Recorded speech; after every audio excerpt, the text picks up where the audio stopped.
Chapter 1503. Since they couldn't destroy them in the city, they would just go out and destroy them. Destroying the enemy in the wilderness was the specialty of the world's #1 cavalry army. Just like that, the 1st, 2nd, 3rd, and 5th divisions received their respective missions. Tian, who left the most boring task of defending the city to the 5,000 men under his direct command, the reinforced regiment, which was under his command. After being angry for the past few days, they needed to vent their anger. Tian, who called the 4 division commanders over and said in front of them, "I've given you a chance. If you can't stop these 30,000 enemies, then you don't need to stay in the position of division commanders and become a joke to others." No matter what method he used, Tian who was able to raise the morale of the 4 division commanders. When Harsanhan led his army to the city gates and saw the tightly shut gates, he angrily cursed. The flags of the Ilkhanate that were originally placed on top of the city gates were all pulled out and thrown onto the city walls. Instead, they were replaced with bright-colored flags of the 5 stars. Tian who also officially appeared on the city walls and ordered the soldiers below to use their bows and arrows to shoot down from above. The arrows fell like rain and landed in the Mongolian army's camp, causing waves of mournful cries. Tian who took the initiative to attack, which was equivalent to giving the order to attack. Outside the city, the 4 cavalry divisions that had been lying in ambush, a total of 40,000 men, suddenly appeared. They locked down all the escape routes of the Mongol army and charged in from the outside, reaping the lives of the Mongol cavalry. The world's #1 cavalry army's warriors, who had been fighting with all their might, finally had a chance to vent their anger.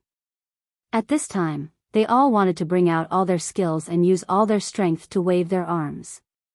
Therefore, they could only use 90% of their strength, not 80%. The First Army's cavalry was so fierce, and with the sudden attack, they quickly broke through the 3 defense lines that Harsanhan had set up. Seeing that the 4th defense line was about to be broken, Harsanhan's face became incomparably pale. He did not know why his own Khan Dabuli had been captured, he did not know at all. He also did not know why these 5-star troops appeared here. All he could do now was to reprimand General Dexy, and reprimand him and the Kazakh cavalry for their incompetence. In his view, there were 20,000 Kazakh cavalry, and with his 10,000 troops, there were 30,000 people. The Han army only had 40,000 people, which was 10,000 more than them. Even if they couldn't win, they shouldn't have lost so miserably. It was impossible that they didn't even have a chance to break out. He completely treated General Dexy as his subordinate and scolded him. Even Alatang couldn't stand it, not to mention General Dexy himself. No matter what, he is still a general of the Kazakh Khanate and not a subordinate of Harsan Khan. Even if you have something to discuss, you should discuss it with him and not scold him like a dog. After being scolded, the anger in Dexy's heart was getting bigger and bigger. This time, when he came to the battlefield, he didn't have any opportunity to show off. He encountered Harsan Han and was brought here. Then, he was inexplicably attacked. If it was anyone else, they would have already been incomparably depressed. This scolding made his heart even angrier, but he didn't have a suitable opportunity to vent. "Enough, I am a general of the Kazakh Khaganate, not your Ilkhanate's general." At this moment, Dexy wanted to shout out his thoughts. But he didn't dare to do so. Among the Khaganates, Kazakh was the first to fight with the 5-star army. Because their geographical location was very close to the Ili region, they had invested a large number of troops early on. As a result, their losses were very serious. For example, Janilbek Khan's younger brother, Keliai, was captured by the 5-star army. Many of the country's generals were killed, and a second-rate general like Keliai was now in charge of military power. Dexy had some ability, otherwise, he wouldn't be in charge of 20,000 soldiers. But his personality was too weak, and he was a bit timid. Because of this, his career had never been smooth. This time, he came to support the Ilkhanate because there were no generals in the Khaganate, which gave him the opportunity. If it was anyone else who was scolded like this by Harsanhan, they would have been furious and refuted. But Dexy didn't have such courage, and this naturally had a lot to do with his personality. But this didn't mean that he wasn't angry. When he left the Great Khan's tent and returned to his own tent, the more he thought about it, the angrier he became. When he heard how brave the 5-star army was and how it was only a matter of time, he couldn't see the slightest future. It was also at this time that the guard captain Wang Yanhong proposed to him to surrender the 5-star army. This was because he understood Dexy. He knew that this person's personality was weak, and that he was indecisive when doing things. If it was any other general, the guard captain wouldn't dare to be so direct. And after he said this, Dexy didn't have any intention of blaming him. On the contrary, he was quite hesitant. "General, we can't wait any longer."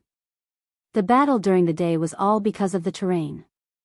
There wasn't enough open space, so the 5-star army couldn't display their abilities in a large-scale battle. This is why we were able to hold on for the day. Once we wait until tomorrow and face another fierce attack, I'm afraid we really won't be able to hold on. Guard Captain Wang Yanhong saw that Dexy didn't say anything and didn't make a decision, so he helped him analyze the situation of the battlefield. Being pressed hard by Wang Yanhong, Dexy replied, "But will the 5-star army accept our surrender? If they treat us like normal captives, then what's the point of surrendering and living a life worse than death?" Seeing that Dexy was wavering, Wang Yanhong hurriedly said, "General, there's no good way out if we surrender like this, but at least we can keep our lives, right? The current situation is that the 5-star army is too strong. This lowly one will say something disappointing. This time, not only will the Ilkhanate be finished, even our Kazakh Khanate won't be any better. If things go wrong, our Khanate will be destroyed. Right now, we won't get any benefits from selling our lives to those people. This can't be."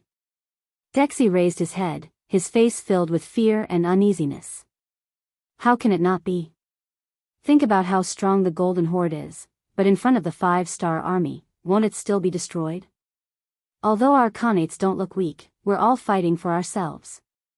Under these conditions, how can we be a match for the 5-star army? Today, the Ilkhanate will be destroyed. Next time, it might be someone else. Actually, we can be considered lucky." Wang Yanhong sighed. "Lucky? What do you mean?" This made Dexy a bit confused. "General, think about it. We were the first batch to come into contact with the 5-star army. If we surrender now, we'll have more chances to gain merits." This lowly one heard that in the 5-star army, there are many soldiers and generals from the Golden Horde. Some generals even lead large armies. It must be because the 5-star army is developing too quickly and there aren't enough generals. But speaking of which, isn't this an opportunity for people like you? As long as you seize the opportunity, you can completely transform into a general of the 5-star army. That would be the best case scenario. Becoming a general of the 5-star army, is that possible? Dexy shook his head, his face filled with disbelief. What's impossible about it? Even if it's impossible, so what? Even the Khan's younger brother, Kelii, has been captured. Even if we surrender, it won't be a shameful matter. Not to mention, there's an opportunity to make a contribution right in front of us. As long as we can grab hold of it, who can say what the outcome will be? Wang Yanhong looked at Deshi with a hopeful expression. What opportunity to gain merits? Dexy clearly thought of something, but he still wanted to get confirmation from Wang Yanhong. It was because he understood his general too well that Wang Yanhong didn't hesitate to whisper, "Capture Harsan Khan. This is the opportunity for you to gain merits." No. No, the other party is the Khan of a Khanate. We can't do that. Dexy quickly shook his head and refused. He was used to being a subject. Now that he was suddenly asked to capture the Khan, it was no wonder he had such a big reaction. Wang Yanhong anxiously sighed in his heart. He knew that persuading him wouldn't lead to any good results, so he simply closed his mouth and walked out of the tent. When Wang Yanhong walked out of the tent, the few Kiliarchs waiting outside walked up and asked with a hopeful expression, "Captain Wang Yan, how is the situation?" These people were either afraid of the 5-star army's strength and didn't want to die. Or they saw the situation clearly and knew that they couldn't win even if they continued fighting. There were also people who wanted to change sides. In the face of no hope, they wanted to make their own choice and live a different life. In short, these people were all generals who wanted to surrender to the 5-star army. There were a total of 7 of them. In this army of 20,000 people, they were quite a force to be reckoned with. Seeing these people's eyes filled with hope and fighting spirit, Wang Yanhong opened his mouth and said, "The general is still hesitating. He hasn't made a final decision yet. Aya, how can we do that? It's dark now, so the 5-star army won't attack. However, when the sun rises, they won't wait any longer. Right now, the soldiers in the army are scared to death. They are all frightened by the strength of the 5-star army. If this continues, we won't be able to hold them off tomorrow. Are we all going to die here?" "Yes, yes. We don't want to die yet. We must convince the general." Chapter 1504.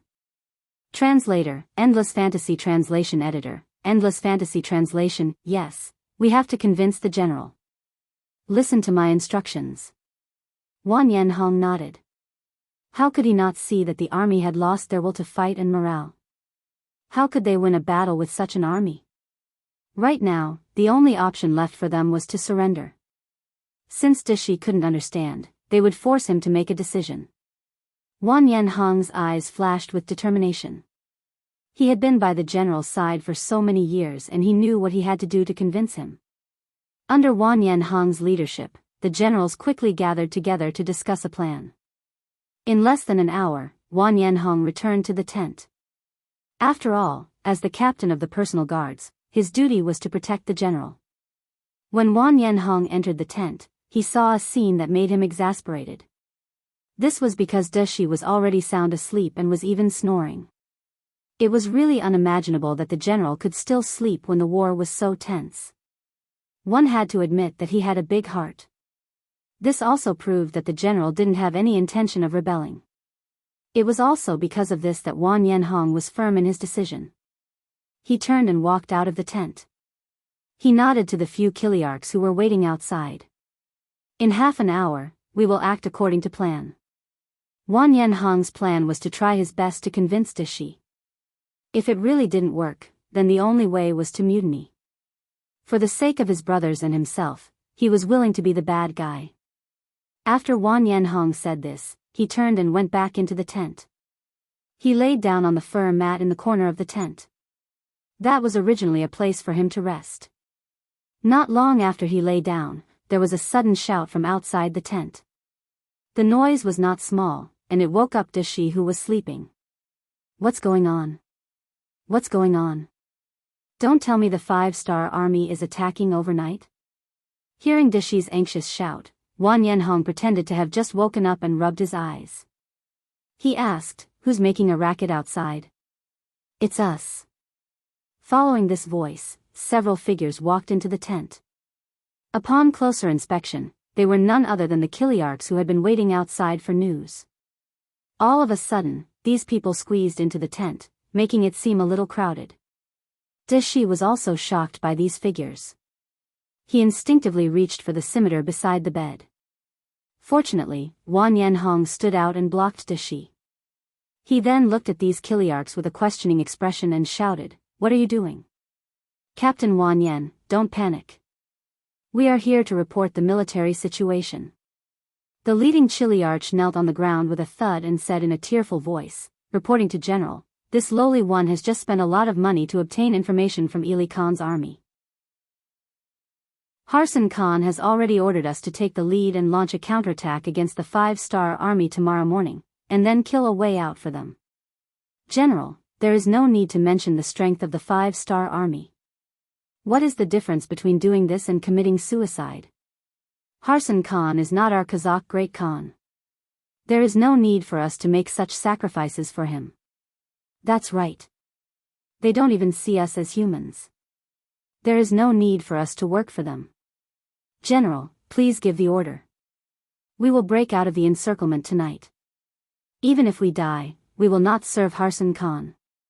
The generals below all spoke one after another, expressing their strong dissatisfaction with Ili Khan Harsan Khan. When Dishi heard all of this, his face turned even redder. At this time, he had no time to distinguish whether this news was true or false. He thought of how Harsan Khan had cursed him during the day. He was already angry to begin with.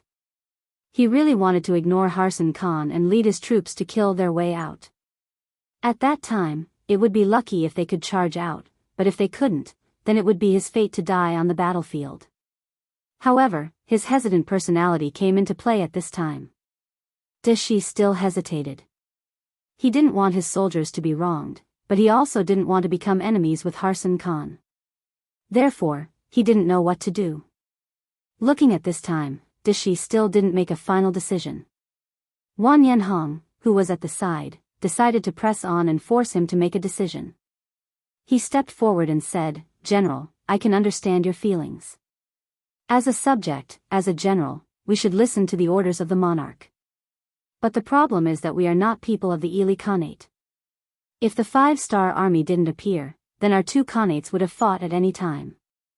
Is it worth it for us to protect such a person with our lives? Moreover, whether or not we can protect Harsan Khan's life is another matter. However, we brothers will definitely die here. Please take into account that we have all followed the general for so many years and give us a way out." A way out? Dishi once again remembered what Wang Yanhong had said to him. At that time, because of his many years of subordinate mentality, when he heard that he would do something unfavorable to the Great Khan, he didn't even think about it and refused. If he really did that, then he would be a traitor to the entire Khanate alliance and would be punished by everyone. He quickly shook his head and said, "No, no, although Harsan Khan isn't our Great Khan, he is one of the Great Khans recognized by the Khanate alliance. As subjects, we can't have such thoughts. Generals, please don't say any more. Tomorrow morning, I will find Harsan Khan and make him give up on the idea of sending troops to take the lead." Dishi's words were completely self-deceiving. With his personality, how could he argue in front of Harsan Khan? Obviously, he couldn't. This was just his words of comfort. It was because he didn't have the courage to make a choice and didn't have the courage to say no to his superiors that he had to lie to these Kiliarchs. This was a matter of the inheritance and education of the Khanate. In order for their rule to be passed down for 10,000 years or even longer, these Great Khans had instilled in their generals, soldiers, and people the idea of loyalty to the Great Khan. They let them know that the Great Khan was the chosen one and they could decide all life and death. On the other hand, no one was allowed to have any thoughts about the Great Khan. Otherwise, it would be going against the will of the heavens and everyone would have the right to punish them. It was this product of Dexi's education that made him want to protect the safety of the Great Khan even in the face of life and death. Even if the Great Khan was not from his own country, he was still very important in his eyes. "Alright, everyone disperse first." Harsan Khan said that he has already reported this matter to the outside. Soon, there will be reinforcements coming. As long as we can hold on until then, everyone will be fine. At that time, Harsan Khan will definitely reward us according to our contributions. Dishi wasn't stupid and knew how to use this method to unite the people. He gave everyone hope and drew a beautiful blueprint in front of them. This way, not only could he stabilize the people's hearts, but when the battle broke out, everyone would be able to use their full strength. However, this kind of ordinary method was destined to fail today. Who didn't know that because of the sudden appearance of the 5-star army, they didn't have time to send people to ask for reinforcements? So where did this so-called reinforcements come from? They didn't know what happened here at all, okay? Seeing that Dishi still wanted to deceive them at this time, everyone's expression became unfriendly. Since this kind of persuasion didn't work, there was only one last method left. Thinking of this, everyone's gaze landed on the personal guard captain Wang Yanhong. Of course, Wang Yanhong knew what everyone wanted to do. To be honest, this was the last step. If there was any other method, he wouldn't want to do it. However, Dishi was so stubborn and didn't listen to anyone's advice. Thus, he could only resort to something like a mutiny. What are you all trying to do? No matter what, Dishi was still a commander of 20,000 people. When the atmosphere in the tents suddenly changed, he had a premonition that things weren't going well. His expression couldn't help but reveal a trace of panic.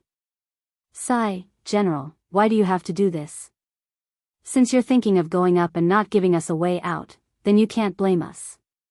Wang Yanhong finally spoke. The moment he spoke, the 7 Kiliarchs in the tent rushed up like ferocious beasts and pressed Dashi, who had already touched the curved blade, to the ground. Previously, Wang Yanhong was blocking in front. Now that this personal guard captain wasn't there to help, Dashi instantly became a prisoner. No matter what, he was still a personal guard captain and was responsible for the general's safety. Wang Yanhong didn't have any intention of harming Dashi. He decided to hand this person over to the 5-star army to deal with. His current mission was to bring people to take down Harsun Han. Taking advantage of the fact that the other party didn't know what was going on and wasn't on guard, he quickly took him down. Only then could he appear before the 5-star army as a meritorious subject. At this moment, Harsun Han, who was 2 li away from the tent, didn't know about the mutiny below. At this moment, he had already entered the land of dreams and seemed to be having a bad dream. He had a conflicted expression on his face. It wasn't until Wang Yanhong brought people to place the curved blade on his neck that he woke up with a start. "Who are you people? What do you want?" When he woke up and saw a bunch of unfamiliar soldiers standing in front of him, Harsun Han instinctively wanted to shout. However, he immediately felt his vision turn black and was knocked out by a punch. The person who made the move was Wang Yanhong. He only knocked Harsun Han out because he didn't want to cause any more trouble. Now that the people who should be controlled were under control, he personally said to a Chiliarch beside him, "I'll leave the matters at home to you guys. I'm going to the 5-star army's main camp now. Captain Wang Yan, are you going to go personally?" The Chiliarch was a little nervous. In his opinion, before he understood the 5-star army's attitude, there was no harm in sending someone else to communicate with them first. It was the best plan. "Yes, I'll go personally. If I send someone else, they won't be able to explain clearly." Wang Yanhong chuckled. Then, he brought a healthy horse and galloped out of the main camp. Chapter 1505. At midnight, the 5-star army's camp was very quiet. Other than the soldiers on duty, the other soldiers and officers had already gone to bed early. There was still a tough battle waiting for them tomorrow. Without sufficient physical and mental strength, it would be impossible. However, in the main tent, Temu and the other 3 division commanders were not sleeping. The 4 of them were glaring at each other, looking as though they had nowhere to vent their anger. The attack during the day wasn't very successful. Because the terrain was too narrow, the 5-star army's few charges were limited by the terrain. They couldn't unleash their full potential. Not only that, they had nowhere to hide under the rain of arrows. As a result, nearly 1,000 soldiers died. Although less than 300 of them died in the battle, most of them were injured. Moreover, they could still return to the camp after treatment. However, to the world's #1 cavalry army, this was still a big blow. 40,000 against 30,000. They had the advantage in numbers and even launched a surprise attack. However, they didn't win the battle and even lost many soldiers. No matter how one looked at it, this was a humiliation. It was a slap to the faces of the 4 division commanders. The 4 division commanders, who were always chatty when they gathered together, fell into silence for the first time. They didn't even inform Tianhu of this news. Otherwise, who knew what kind of thunderous roar they would face? Every division commander would have to bear a punishment first. This time, it could be said that the 4 division commanders had disgraced the invincible and undefeatable #1 cavalry army. What made the 4 division commanders even angrier was that tomorrow's attack wouldn't be too smooth. They knew that there was no way to retreat. If the enemy fought with their backs to the wall, even if they won in the end, they would have to pay a heavy price. They had the advantage in numbers but still had to pay a heavy price. This was something the 4 division commanders couldn't accept. Of course, it wasn't that there wasn't a better way. For example, they could surround the enemy and not attack. After a long time, the enemy would have to surrender when they ran out of food and water. However, how much time would that take?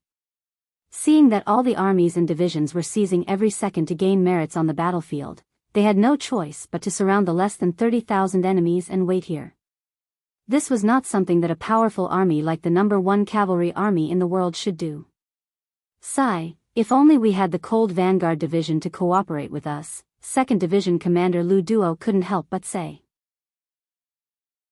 Of course, everyone understood that with the Cold Vanguard Division present, with their firearms advantage, they would only need to fire at the Mongol army from time to time, and they would be able to beat them until they cried for their parents. It was not impossible for them to surrender without fighting. Alright, in the past, we didn't need the help of the Cold Vanguard Division. Now, we can do the same. Let's think of a better way. The 5th Division's Division Commander Gong Feng spoke up. Speaking of which, among the 4 division commanders, he was the last to enter the 1st Cavalry Army. However, the other 3 division commanders did not dare to treat his words carelessly. Who didn't know that Gong Feng's teacher was Yang Chendong? With this relationship, he was someone who could reach the heavens. This was something that Temu Lu Duo, and Hu Bo could not compare to. After complaining, the 4 of them sat together to think of a solution. However, due to the narrow terrain, they really didn't have any good ideas. The greatest advantage of the 1st Cavalry Army was two. The first was their ferocious attacks. They were skilled in horsemanship and were good at using dual blades. Often, they would be able to catch the enemy off guard and win from there. Secondly, they had the Big Dipper crossbow, which was a close combat killing weapon. This allowed them to win against many enemies despite being outnumbered. However, no matter which one it was, they needed to be in close combat with the enemy to be able to display their advantage. Once they were restricted by the terrain, their battle strength would be greatly reduced. This was also the reason why the 4 division commanders had such a headache. Sigh, if only the enemy would surrender. 1st Division Commander Temu scratched his head and said with a silly look. His words also attracted the laughter of the other 3 teachers, which eased the originally oppressive atmosphere a little. However, everyone knew that it was impossible for the enemy to surrender. At least now was not the time for the enemy to see their true strength. Moreover, Harsenhan was still the great Khan of a country. How could he choose to surrender when he was not completely defeated? Unless it was a mutiny? Reporting. Just as the 4 division commanders were laughing and racking their brains to come up with a solution, the voice of the guard outside the door rang out. Reporting to the 4 division commanders. A person who claims to be Wan Yanhong broke into the camp and has been caught by our soldiers. However, he said that he wants to see the great general here. Broke into the camp? What do you mean? The 4 division commanders looked at each other. In the end, it was Gong Feng who made the decision. Bring him in. In a short while, Wan Yanhong, with his hands tied behind his back, walked into the tent under the watch of 2 5-star army soldiers. He saw the 4 division commanders sitting side by side. The moment he entered the tent, Wan Yanhong, who had been silent the entire time, immediately shouted, "What are you all doing? Is this the treatment for those who voluntarily surrender? If that's the case, then you can kill me." Wan Yanhong said preemptively. He wanted the teacher to snatch the person away. Only then would he be able to take the initiative in the following conversation. However, it was a pity that facing the 4 division commanders who had walked out of a mountain of blades and a sea of flames, their powerful auras still scared him, causing his body to tremble uncontrollably. All of this was clearly seen by the 4 division commanders. They knew that Wan Yanhong was trembling out of fear, but Gong Feng and the other 3 division commanders didn't take the initiative to expose him. This was because they were also very curious. What was Wan Yanhong doing here at this time? What did he mean by taking the initiative to surrender just now? Come, untie him and give him a seat. Gong Feng spoke on behalf of the 4 division commanders. The 2 guards weren't worried that Wan Yanhong would play any tricks. Which of the 4 division commanders in front of them wasn't a match for 100 or 1,000 men? Why would they worry about a surrendered general who didn't have a weapon? Immediately, the ropes were untied and a chair was placed in front of him. Even though he was still a bit scared, Wang Yanhong still forced himself to be calm and sat on the chair. Following that, his gaze swept across the faces of the 4 division commanders. The 2 guards had already retreated, leaving only 5 people in the large tent. In a situation where no one spoke, the atmosphere was a bit frighteningly quiet. This was especially true for Wang Yanhong. When he felt the pressure from the 4 division commanders who were filled with killing intent, it was impossible for him to pretend to be calm. Large amounts of sweat began to flow out from his forehead. Even though the weather at this time didn't exceed 10 degrees at night, Wang Yanhong still felt his body heat up and his heart was fluttering. Just when he felt that he couldn't withstand this aura anymore, Gong Feng spoke. It was as if a blazing sun shone on his body in the cold winter, causing him to feel warmth all over his body. "You're called Wang Yanhong? Don't be nervous. What did you mean by surrendering?" "Oh, this little one is called Wang Yanhong. I'm the personal guard captain of General Dexy sent by the Kazakh Khanate. This time, I came here to..." Wang Yanhong repeated what he had wanted to say in his heart. At this time, he still kept a secret. He only said that if he surrendered, would the 5-star army accept them and how they would be treated. He didn't say that he had already controlled General Dexy and Harsenhan from the Ilkhanate. Wang Yanhong wasn't sure if the 5-star army would accept his surrender. If they couldn't accept it, then he would just fight. His principle was that if someone didn't let him have an easy time, then he wouldn't let them have an easy time either. Wang Yanhong's tone was probing. When the other 3 division commanders heard this, they all revealed an impatient expression. They thought that Wang Yanhong was negotiating with them. How could the world's #1 cavalry army allow a defeated army to negotiate with them? On the other hand, Gong Feng gave the other 3 division commanders a look to calm them down. Then, he laughed and said, "Wang Yan, it should be a big surname. I wonder if General Wang Yanhong is related to it." It had to be said that this was the benefit of studying.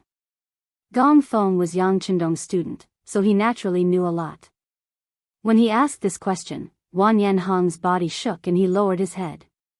Looking at this scene, Gong Feng's intuition told him that Wang Yanhong should be related to the Wang Yan clan. He laughed and said, "What? Is there something that you can't say?" "Oh, no. Since the general has asked, there's no harm in telling you. Actually, my ancestor is the Wang Yan clan. We were defeated by the Kazakh Khanate and became their captives. Because my performance was good, General Dexy took a fancy to me and appointed me as the captain of the Kazakh Khanate." When Wang Yanhong spoke of this, he could clearly feel the heaviness in his heart. Although it was summarized in 2 simple sentences, he must have experienced a lot of things. Moreover, it should be very sad.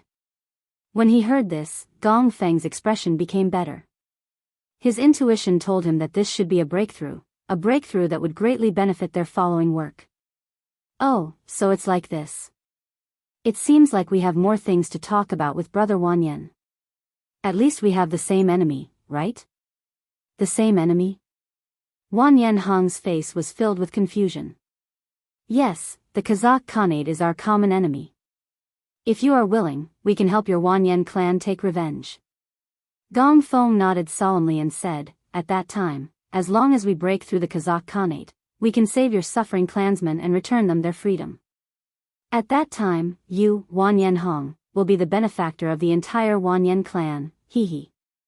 Of course, if you want us to do this, you have to show some sincerity. For example, help us deal with the enemies in front of us." Chapter 1506. When Wang Yanhong heard that he would be the benefactor of the Wang Yan clan, he was stunned. He didn't even hear what Gong Feng said next. He only knew that the 5-star army was willing to return the freedom of the Wang Yan clan after destroying the Kazakh Khanate. This was what all the Wang Yan clan members wanted the most. Previously, he chose to betray General Kushi's order because he didn't want to die here. His Wang Yan clan was still in deep trouble. If he couldn't save them, he wouldn't be able to die in peace. Although this goal was far away and he might not be able to accomplish it even if he survived, at least he was still alive. He could work hard for this goal and there was still hope. He didn't expect that this hope would become reality so easily.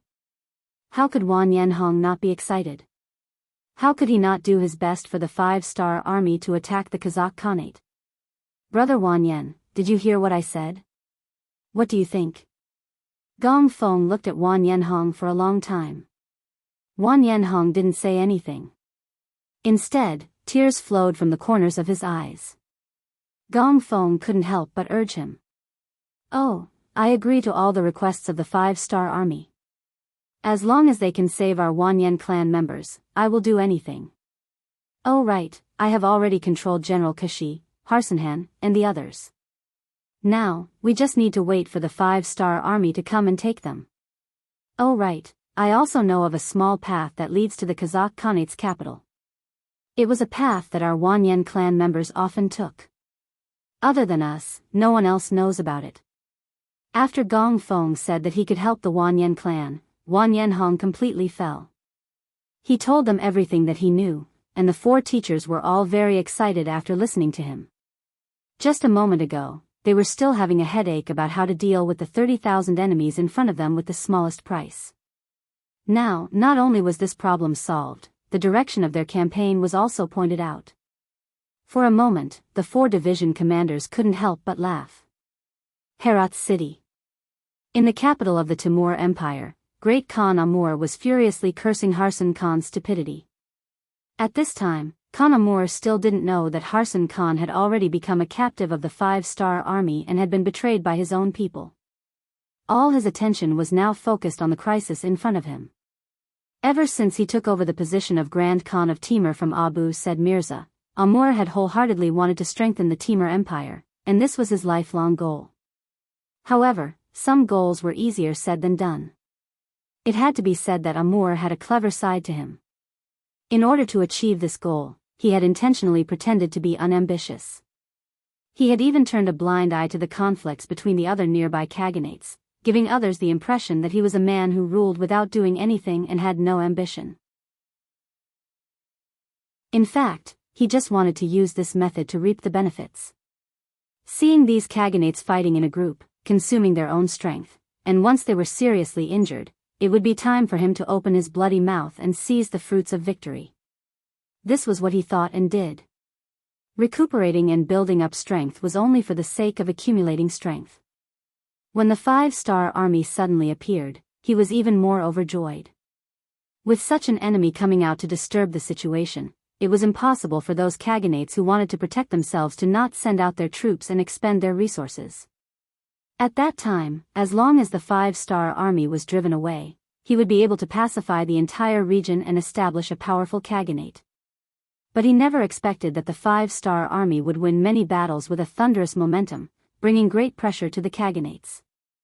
This kind of pressure made Amur feel that he couldn't bear it anymore.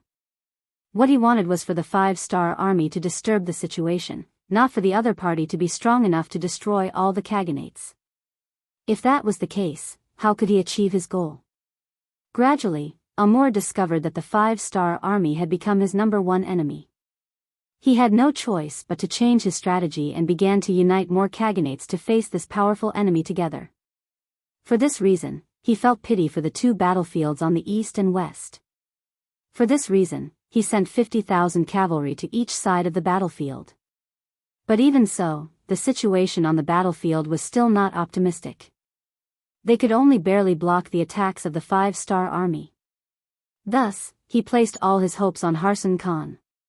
He believed that in order to protect his Ilkhanate from being destroyed, he would definitely use as much strength as he could. This was why he allowed Harsan Khan to become the commander of the Western Front, leading 300,000 cavalry to fight against the 5-star army. Before the war, Amur still held a rather optimistic attitude. No matter what, they still had the home advantage. As long as they could fight a war of attrition with the 5-star army, after a long time, the other party would definitely retreat without reinforcements and logistical support. At that time, the other party would have failed once and it would be even more difficult for them to enter this territory again. Perhaps they wouldn't be able to carry out a second expedition in their lifetime. In that case, he would be able to carry out his plan of annexing the various Khanates and strengthening the Timur Empire. With 300,000 against 400,000, and with the defensive position and the advantage of being the host, the result of this war could be predicted. Just as Amur was looking at all this with optimism, bad news came one after another. First, the 5-star army fought 100,000 against 100,000, entangling his main force. Next, the 5-star army fought 30,000 against 100,001, driving away Harsan Khan's troops, shocking many people. Then, the Norman Khaganate was destroyed by the 5-star army through a sneak attack. This made Amur extremely shocked. He could not figure out how the 5-star army did it. And now, an even more severe test was placed in front of him. The 5-star army actually changed the direction of their advance and headed straight for his Timur Empire. As the most powerful existence among the Khaganates, the Timur Empire was located in the middle of all the Khaganates. This was their advantage. They could suddenly dispatch troops to attack any Khaganate at any time. But at the same time, it was also their disadvantage. They could dispatch troops to attack from any Khaganate. In the past, the Timur Empire was the dominant power. The other small Khaganates nearby only thought about how to curry favor with him. How could they think of attacking him? Therefore, he was not worried. But now, with the appearance of the 5-star army, they would not carry out their plan. When he heard that the 5-star army had dispatched troops to the Timur Empire from the Ilkhanate and the Norman Khaganate, Amur was indeed frightened and angry. He was angry at the arrogance of the 5-star army, but also worried about whether he could block the enemy's advance. Men, summon Great General Manjalatu.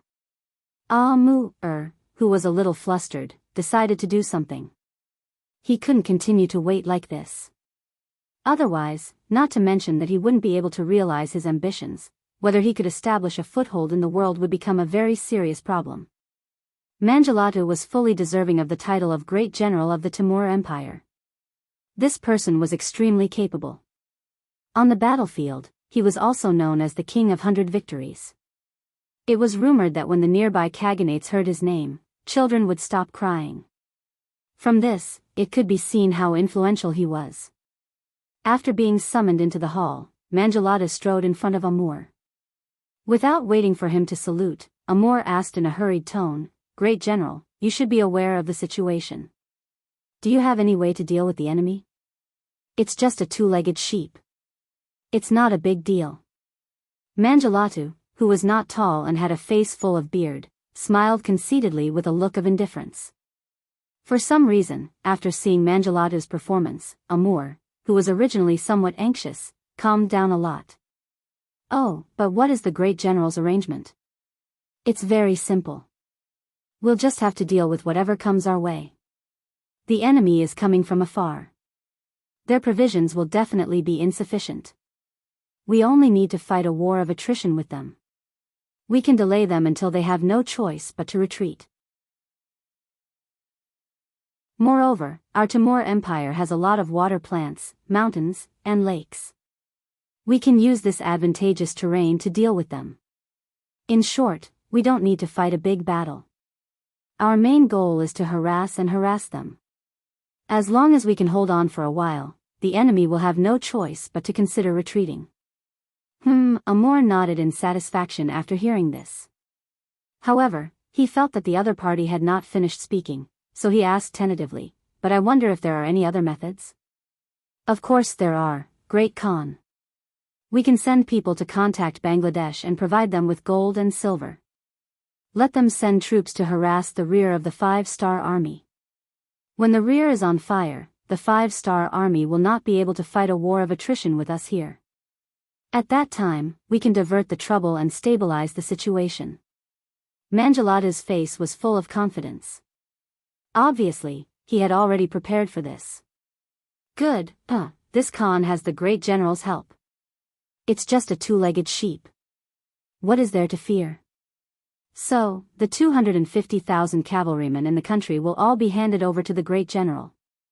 This Khan will wait for the good news of the Great General's victory. Amur laughed and handed over the military power. Over the past few years, the Timur Empire had prepared a total of 350,000 cavalrymen, which was definitely a powerful force. Even when the Golden Horde was at its peak, the Timur Empire still couldn't compare to it.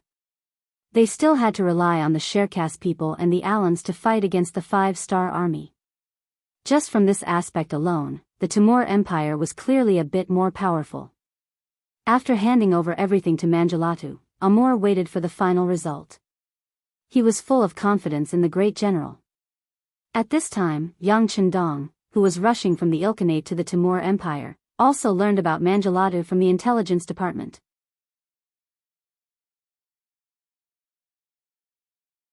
Chapter 1507. There was quite a bit of information that was sent over, all of it showing how troublesome and terrifying this person was. Even Yang Chendong felt that this person was a bit troublesome. He had a feeling that this person's existence would greatly hinder his great plan of unifying the Timur Empire. Inform Chushi to come down and meet me. After Yang Chendong threw down these words to Biyao Jiang, who was accompanying him, he continued to look through all of the information related to the Timur Empire in his hands. He was considering a suitable path of advance. Right now, it wasn't only their army that was rushing towards the Timur Empire. Apart from the 4 divisions of the world's #1 cavalry army, as well as the Russian division, all of the other 5-star army, totaling over 300,000, were converging here from all directions. There was no need to talk about the world's #1 cavalry army. They had already taken down the capital of the Ilkhanate, Buli Tucheng, and were preparing to take a small path to the rear of the Kazakh Khanate. They were going straight for the capital, striving to open up a path there. This way, they would be able to meet up with the 5-star army in the east. Once this matter was accomplished, it would be the same as opening up an important path for supplies. This would play a decisive role in prolonging the army's ability to fight. Even Yang Chendong didn't think that Tianhu's #1 cavalry army would do this. When he received the telegram, he was excited for quite a while. Ahuli's Russian division was currently clearing out the remnants of the Allied forces in the Ilkhanate. After several battles, the Allied forces could be said to have suffered successive defeats. The original 300,000 Allied forces were now reduced to less than 60,000. Ahuli, this valiant general, took responsibility for this matter. It had to be said that he was worthy of being someone who had once been a great Khan. He really did have a way of leading troops. According to the telegram, Ahuli had already fought against the Allied forces of the Ilkhanate 8 times, and suffered defeat once. Apart from these 2 armies, Yang Chendong had mobilized all of the forces he could currently mobilize. From this, it could be seen how much importance he attached to the Timur Empire.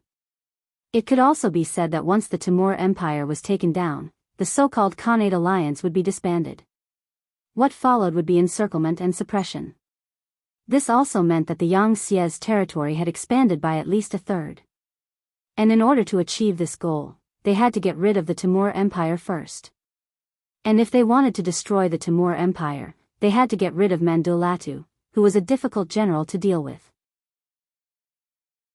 Otherwise, if the army was really exhausted here and the provisions couldn't be transported up in time, once summer passed and winter came, they would only have one path left, which was to retreat.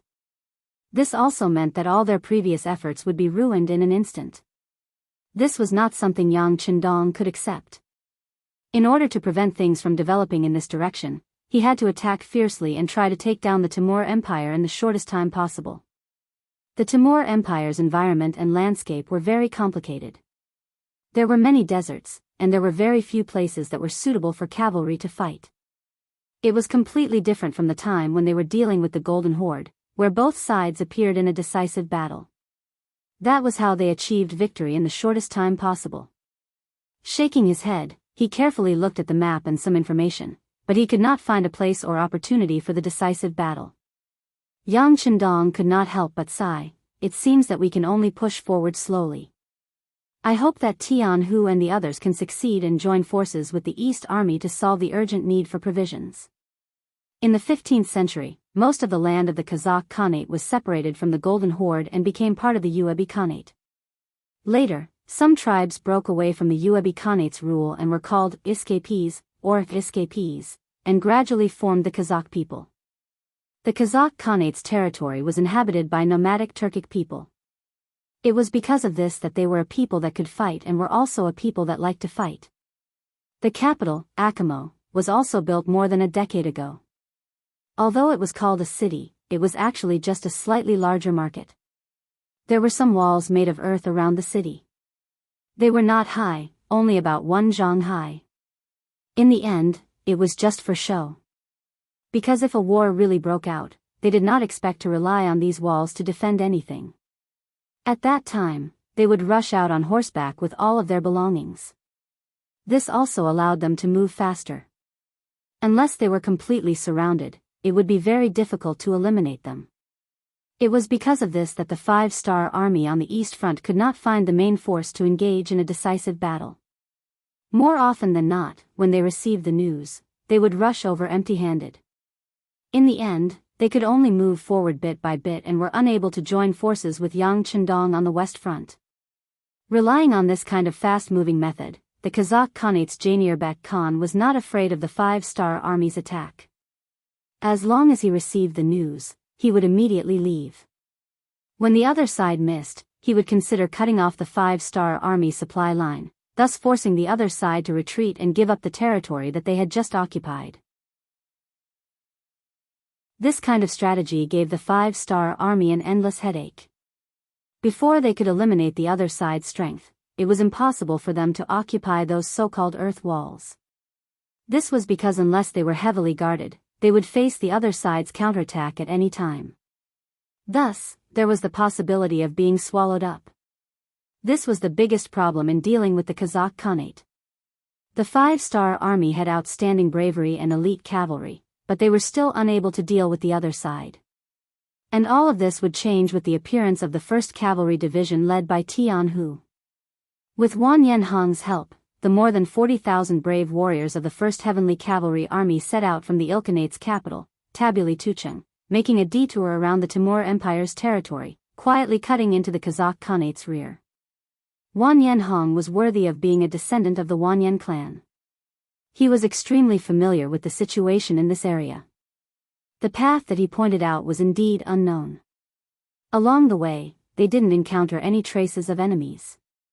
According to what he said, they would be able to enter the Kazakh Khanate's territory in at most half a month. Then, they would be able to reach Akamo city in 10 days.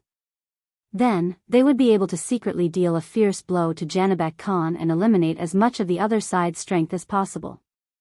The next 25 days would be the most crucial period. Their tracks absolutely couldn't be discovered. For this reason, Tianhu took the initiative to send a telegram to Yang Chendong, requesting the 6th young master's help and cooperation. This was because apart from being discovered by the Kazakh cavalry, Tianhu was also worried that they would be discovered by the Timur Empire's cavalry. After all, that Mandaratl wasn't a good person. Once he discovered their tracks, he feared that the entire 1st Cavalry Division would face the grim situation of being surrounded from all sides. After receiving Tianhu's telegram, Yang Chendong ordered the army to attack from all sides in order to divert Mandaratl's attention. At the same time, all of the Air Force's hot air balloons were deployed as guides. In other words, once the hot air balloons discovered the target, they could also drop explosive packs from the air before the 5-star army's cavalry arrived. In short, they couldn't let the Timur Empire's soldiers be idle. They had to create a feeling of war everywhere. This way, they wouldn't have the time to care about anything else. This would create an even more favorable situation for the 1st Cavalry Division to advance.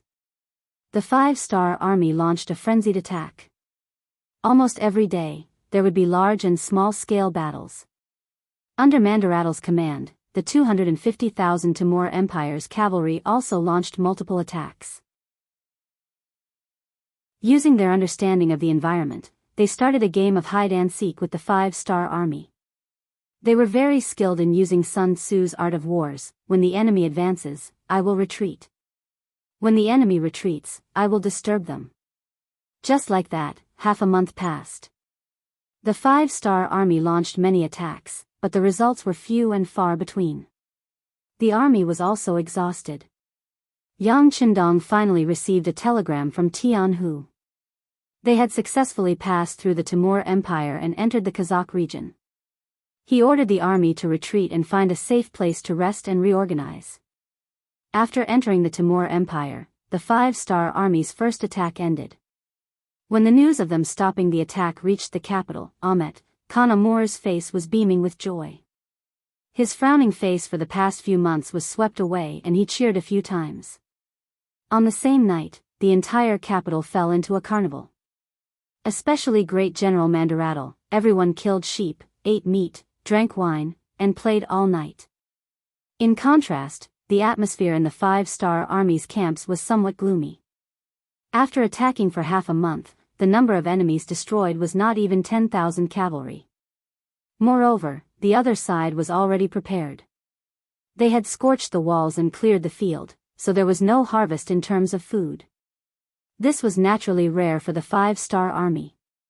In the past, as long as they decided to attack, they would definitely gain a lot. This time, it was the sixth young master who personally gave the order, but they still got such a result. Many people couldn't accept it. In the end, they could only comfort themselves with the excuse that even immortals would take a nap, and the sixth young master wouldn't be too difficult. Beta Persei had already returned to Yang Chendong's side with the black cavalry. In the past half a month, he had been tormenting himself a lot, but unfortunately, he couldn't touch the enemy's main force at all. When he finally found the enemy's figure, the enemy would drill into the mountains, making it impossible for him to chase after them. Beta Persei didn't like this kind of fighting method where he couldn't find an opponent at all. In the end, he had no choice but to return to Yang Chendong's side. As soon as he returned, he heard the voices of the soldiers below. There were actually people who dared to doubt the young master. This was something that Beta Persei couldn't tolerate. He secretly called Xiao Vi, Dao Shao, Ba Dao Jiang, and the other leaders of the black cavalry, and asked them to find those who were suspicious. He wanted to teach a few of them a lesson and punish them according to the law. But for some reason, Yang Chendong found out about this matter. He called the black cavalry and stopped them in public. Their mouths are on other people's bodies. We can't interfere with what they think. As long as it doesn't affect the morale of the army, we don't need to care. At least, whether they are right or not depends on the final result. Don't worry. Chapter 1508. Yang Chendong said these words so confidently, but when they fell into the ears of Beta Persei and the others, they had no choice but to suppress the anger in their hearts. But at the same time, this confidence infected them. The matter of Tianhu entering the Kazakh Khanate is top secret. In order to prevent it from being leaked, Yang Chendong didn't even tell Beta Persei about it. It's not that he doesn't trust them, but he's worried that after telling them, these people will talk about it in a moment of happiness. If this news gets out, it will be bad. Since it's easy to cause all kinds of problems, it's better not to say it. It just so happens that he also took this opportunity to see what kind of performance the other senior generals in the army will have. If someone is full of complaints because of a moment of dissatisfaction, or even has other ideas, it's tantamount to a pleasant surprise, and he can get rid of such a black sheep. For this reason, a total of 120 intelligence personnel were secretly sent to the various armies and began to investigate the reaction of all sides. Time passed day by day like this. 4 days later, outside the general's mansion in Herat city, Chuishij came with 2 jonants to collect some things. Before the war began, they were sent here to carry out the decapitation operation and get rid of the great enemy, Mandaratu. But from the moment he received this task, Chuishij knew that this task is not easy to complete, or even impossible to complete. However, even though he knew this, he still had to come because this was Yang Chendong's intention. No matter what kind of thoughts this Han held, since he had spoken, he had to carry it out. Just like Yang Chendong never believes in aliens, Chuishij also doesn't completely believe in Yang Chendong. Although all the training costs are now paid by Yang Chendong, in fact, the two sides are more of a cooperative relationship. After all, ninjas have been taught for hundreds of years. In their bones, the Japanese Empire is their home, their root. Now they have to live for the people who once destroyed their roots, which is a bit unacceptable from a psychological point of view. On this point, not only was Chushi aware of it, he believed that the other two special ninja brothers, Kitamura and Yui Suzuki, were also aware of it. The three of them had made a lot of preparations for this. For example, they had secretly accumulated money and made all sorts of preparations to leave the 5-star army. It had to be said that in some aspects, Yang Chendong was very generous. In order to make the ninjas work for him, any materials they request every month will be fully satisfied. Every time he was able to save 20%, it was not a small fortune. Over time, he had accumulated quite a lot over the past few years. Just as he was about to become independent, Blowing Stone received the order to be transferred to the front lines. Because he wasn't fully prepared, Blowing Stone had to say goodbye to his two brothers and come here. The last time he was ordered to protect Yang Chendong, Blowing Stone wanted to see if he could use Ivan to kill Yang Chendong. Unfortunately, Ivan was an impulsive young man, he wasn't fully prepared.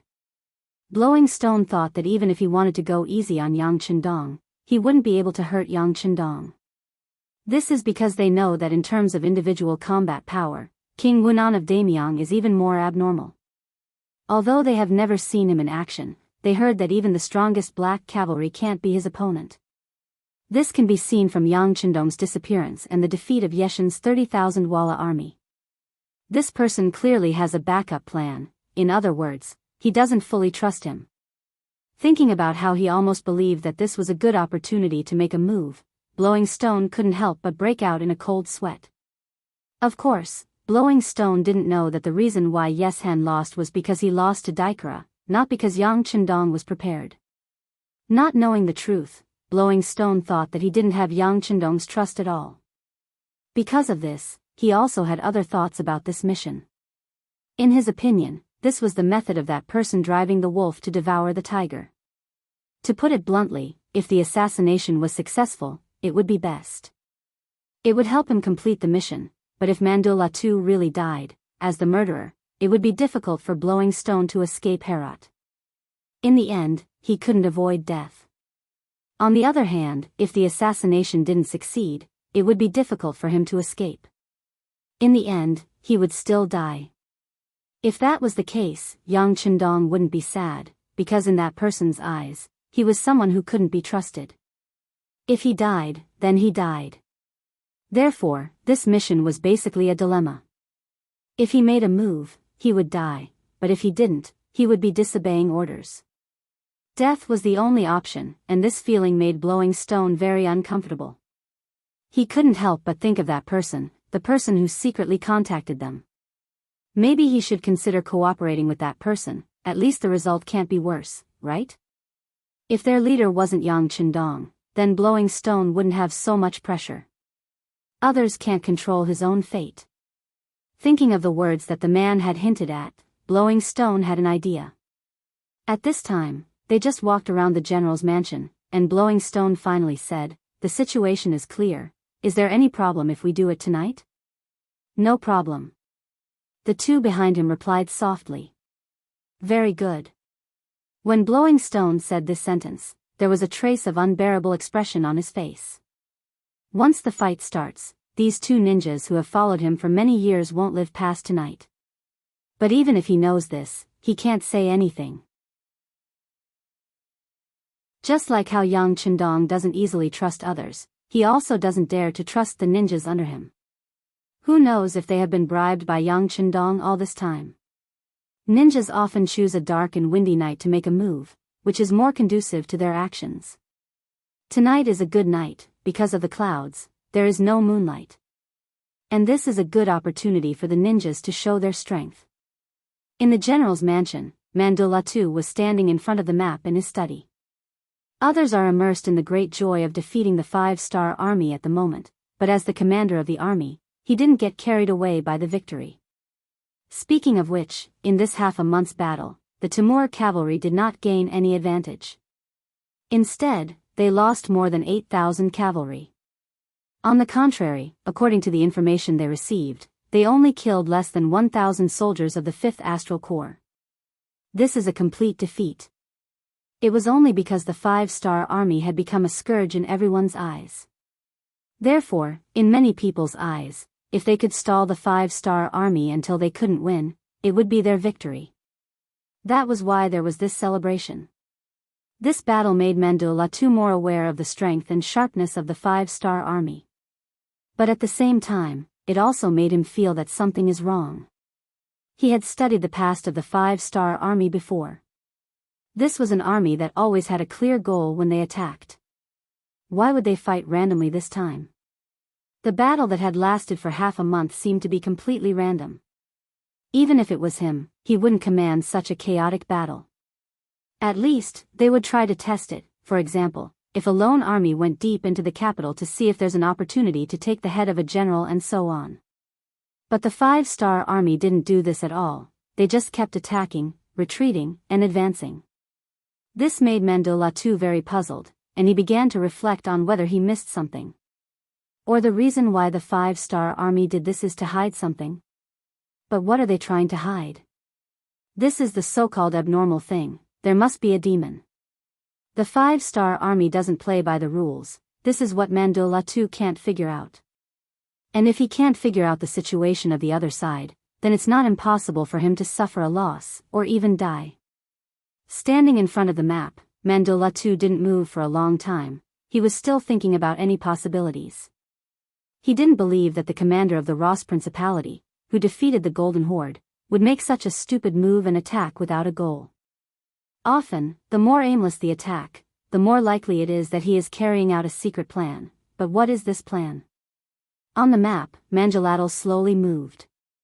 Unconsciously, he looked at the Kazakh Khanate to the northwest of the Timur Empire. He seemed to have thought of something. His hand involuntarily moved towards that direction on the map. Assassins, protect the general.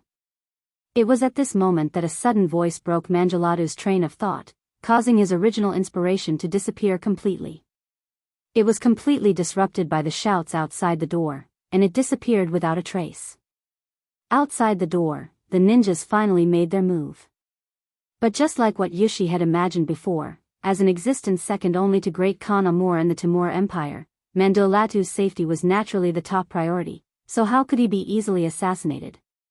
The 50 ninjas just arrived at the inner courtyard, but they were discovered by the guards in charge of the general's safety. In a short period of time, the entire inner courtyard was brightly lit. In such an environment, it was no different from daytime. Without the darkness that the ninjas relied on, they were like tigers with their teeth pulled out. They lacked a deadly weapon to deal with the enemy.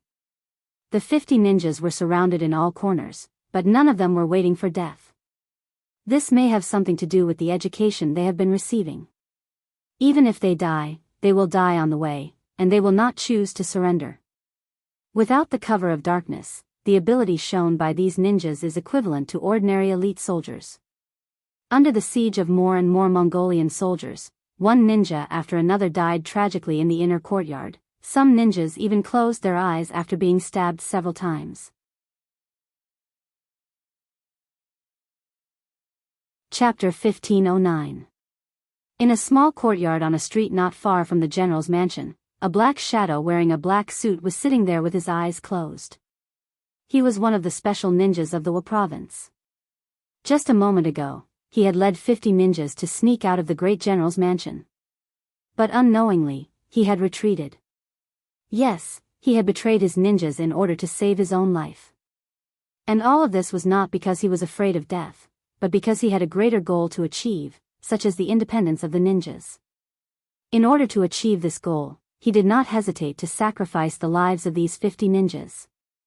And from this moment on, he would temporarily disappear from everyone's sight. He would look for that person, the person who had given them the hint. Perhaps that person was the only hope for them to escape from the great general's control and regain their freedom. In the great general's mansion, the assassination was over after half an hour.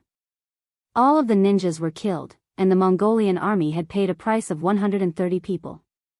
From this, it could be seen that the individual combat strength of a ninja was still very strong. Even if they were surrounded, even if they could not show their best side, they still managed to injure their opponents. Mandolatu was inspecting the corpses on the ground under the close protection of his personal guards. After the experienced people confirmed that these were the legendary ninjas of the Japanese Empire, there was not a trace of fear on Manjalata's face. Instead, he laughed as if he had survived a disaster. He finally figured out why the 5-star army had done so much useless work for half a month. It turned out that this was their purpose. It was to make him relax his vigilance and create an opportunity for these ninjas. Fortunately, he had always been careful and cautious, so he was spared. As if he had finally figured out the matter, Manjalata's face was full of a sense of relief. He wanted to see what tricks the 5-star army had up their sleeves. At the same time, he wanted to hang the corpses of these assassins on the city wall. He wanted to let everyone know that the Han people had tried to assassinate him. He wanted everyone to know that he, Manjalatu, was not afraid of being beaten, and he could not be killed. The personal guards moved quickly. In just the morning, the corpses of the 50 ninjas were hung on the city wall for all the Mongolians to see. Among them were members of Yang Xie's intelligence department. They quickly sent the news back by telegram and asked for instructions on what to do next. Yang Chendong was not surprised when he heard the news. If Manjalatal could be killed so easily, then he wouldn't be worthy of being the 5-star army's opponent. Let them investigate. Check all the deceased and record their appearances and specific numbers. They are all heroes. If they have family members, they should be compensated generously. This matter seemed to have passed just like that. In order to express his anger, Yang Chendong even intentionally sent out 5,000 cavalrymen to search for the main force of the Mongolian cavalrymen, intending to have a decisive battle. Unfortunately, even though Manchukuo was prepared, he still couldn't find anything. On the other hand, the 5-star army didn't dare to advance too far due to the lack of food. In the end, they had no choice but to retreat. Along the way from the Golden Horde, they had already used up 70% of the food they brought. With less than 30% left, before new food arrived, it was impossible for the army to advance without a goal. Unless they could find the main force of the Mongol army and fight them, or they had new rations to replenish their supplies, the 5-star legion could only retreat from here and find a way out. The battlefield fell into a stalemate. Mandola too looked at this scene silently. He even had a bold idea.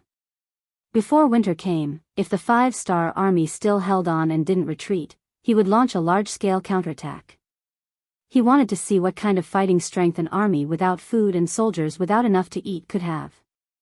On the battlefield, the 5-star army's main force seemed to have fallen into a passive state. With the cooperation of Wan Yanhong, Tianhu finally brought the main force of the World Cavalry Army to the outskirts of the Kazakh capital, Akhmo. On a nearby hill, Tianhu used his binoculars and could already see the short earthen walls. He could also see many Mongolian citizens carrying out various transactions within the walls. This is the capital of Kazakh. Tianhu asked with a hint of doubt when he saw how simple and crude everything was. In fact, it wasn't even as good as a village in Crimson City. This was of course not a question, but a sigh. Wan Yanhong saw this and didn't answer this question. Instead, he lowered his head in shame. Evidently, he also felt a bit embarrassed. After all, being poor wasn't something to be proud of. Alright, don't be sad. Believe me, once the people of your Wanyan clan become the people of our Yang family, their lives will certainly become better and better. There will be earth-shaking changes. At that time, your clansmen will thank you for generations. Hee hee. Feeling the change in Wan Yanhong's mood, Tianhu patted the latter's shoulder to comfort him. Then he said to the 4 division commanders who came with him, "Have you all seen the terrain clearly? Remember it well. We will have a meeting when we go back. Tonight, we will launch the attack." When he said this, Tianhu also felt a bit relieved. This operation is a bit risky. Now that I think about it, I only listened to Wan Yanhong's side of the story. If something goes wrong, I'm afraid that the entire No. 1 Cavalry Army will suffer a heavy loss. It's not an exaggeration to say that the 4 divisions and I might even lose our lives here. Fortunately, Wan Yanhong didn't disappoint him. The matter was finally completed. The target was right in front of him, and he didn't show any signs of vigilance. This made Jianghu very confident about the next attack plan. After bringing the 4 division commanders back to the camp 12 miles away, Jianghu immediately ordered all the soldiers to take out all the food and finish it in one meal. This was to ensure that they had enough energy to complete the mission. In fact, even if they took out all the food, they would only be 70% full. After running continuously for such a long time, the World Cavalry Army's rations had already been depleted. This was the importance of logistics in a war. Since Yang Chendong established the 5-star army, he had never been so worried about food. In the past, when deciding where to send troops, he would always prepare enough rations in advance. In the process of battle, the rations would be continuously delivered through various channels. Even when they were fighting against the Golden Horde and the Ross Duchy, there were still millions of people working hard. Countless military provisions were sent from the Yang's provinces to the 3 eastern provinces, and then from there to the far eastern province. It seemed that Yang Chendong's war was like a hot knife through butter. But in reality, the credit of the logistics personnel couldn't be less. It was because of the logistics that the soldiers at the front lines could fight the enemy without worry. They didn't have to worry about not having food to eat, clothes to wear if they were cold, or medicine to use if they were injured. But when they entered the Ilkhanate from Eastern Europe, the 5-star army's pace was a little too big. Along the way, many places only surrendered and weren't destroyed. Naturally, they weren't considered Yang Xie's territory. And it was because of the instability of their retreat that when the 5-star army's main force left, they quickly went back on their words and didn't recognize Yang Xie as their sovereign state. At this time, it was impossible to transport rations from there. If they insisted on doing so, they were afraid that no matter how much they transported, they would be robbed. In the end, not a single grain of rice would fall into the hands of the 5-star army. And it was precisely because the rations were cut off that Mandela too confidently faced the 5-star army and played guerrilla warfare. The 5-star army couldn't find their main force and didn't know where the enemy's main cavalry was. They didn't dare to advance rashly. Otherwise, it would be easy for their retreat to be cut off and they would be surrounded one by one. The 5-star army was strong, and their combat power was incomparable to that of an ordinary army. They even had a pure firearms unit like the Cold Front. If they faced the enemy head-on, they wouldn't be afraid of any enemy. But if the enemy used a sneak attack and made use of the terrain to launch a sudden attack, the 5-star army wouldn't be able to withstand it. Especially in a situation where they were severely lacking in rations, the more they moved, the more they would consume. It was because of this that Yang Chendong placed all his hopes on Tianhu's world's first cavalry army. If they couldn't break through this time, then they would have to retreat without accomplishing anything. How could Tianhu not understand this?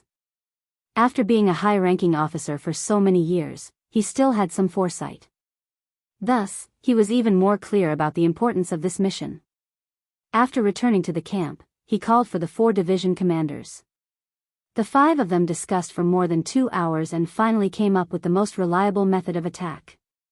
In summary, they had to take down Akamos City and lure the enemy back for reinforcements. This would open up a path and opportunity for the 5-star army's main force on the Eastern Front. As long as they could join forces with the 5-star army on the Eastern Front, it would be equivalent to having a stable route for the transportation of rations. They could also use this route to continuously send in supplies needed for war. Regarding this point, Yang Chendong had already sent a telegram to the various armies on the Eastern Front 25 days ago to let them prepare.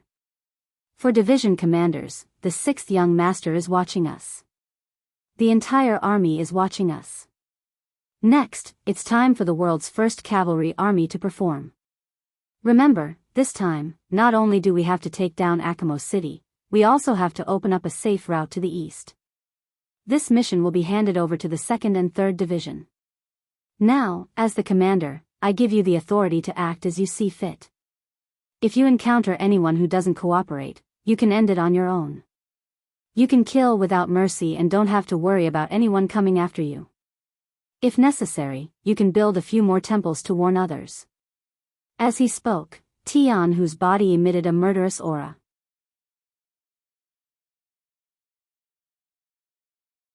Chapter 1510. 2nd Division's Commander Lu Duo and 3rd Division's Commander Hubo stood up and stood at attention. Rest assured, Commander. We guarantee that we will complete the mission. We promise to open the passage as soon as possible and meet up with our main forces in the east. Very good. Everyone, go and prepare. Tian Hu nodded in satisfaction. He was full of confidence in his cavalry. For hours after the meeting, more than 40,000 five-star army cavalrymen set off. They were only 12 kilometers away from their target. They did not take any measures to conceal themselves. After the order was given, the 1st Division's commander Temu took the lead and attacked. For the world's #1 cavalry army, who were proficient in archery and horse riding, a distance of 12 li was nothing. They could guarantee that even if they were discovered by the enemy, they would not give the enemy any time to prepare for defense. In Akamo City. Inside a huge yurt, this was Janabek Khan's residence. Compared to the previous days, his emotions were much more stable. This was because Mandolatu had stopped the five-star army's attack on the Western Front. It was already the beginning of July. They only needed to hold on for 2 more months before winter arrived. If the five-star army still couldn't build up their defenses, then they could only retreat. This would give them time to rest and recuperate. Although it was not a victory, since they could stop the five-star army's first attack, who could guarantee that they would not be able to stop the second? This at least gave the Khanate's coalition army, which had been losing, hope. It had a strong effect on the army's morale. This was something that could not be bought with money. Thinking that it would not be long before the five-star army left dejectedly, Janabek Khan had a smile on his face even when he was sleeping. And all of this disappeared because of the sudden tremors that came from the ground. The smile would never appear again. Report. Enemy attack. Enemy attack. The scouts on the periphery finally discovered the traces of the five-star army. However, just as Tian Hu had predicted, the speed of the five-star army's cavalry was simply too fast. By the time the scout returned with the news, the vanguard of the 1st Division had already arrived outside the city. They were only a stone's throw away from the earth wall. The scout's shout attracted the counterattack of the 500 Kazakh cavalrymen who were on night duty. They all came to the back of the earthen wall and used it as cover to shoot arrows outside. But to the brave warriors of the world's #1 cavalry army who were like ferocious tigers descending from the mountains, they were completely ignored. In addition, in the dark night, vision was limited to begin with. Many arrows were released, but they were all off target. Not many soldiers of the five-star army were injured. The earthen walls were destroyed by the prepared soldiers of the five-star army using the huge logs they brought. Without the protection of the earthen wall, the entire city of Akamo was defenseless in front of the five-star army soldiers. Soon after, the sound of countless armored cavalrymen could be heard.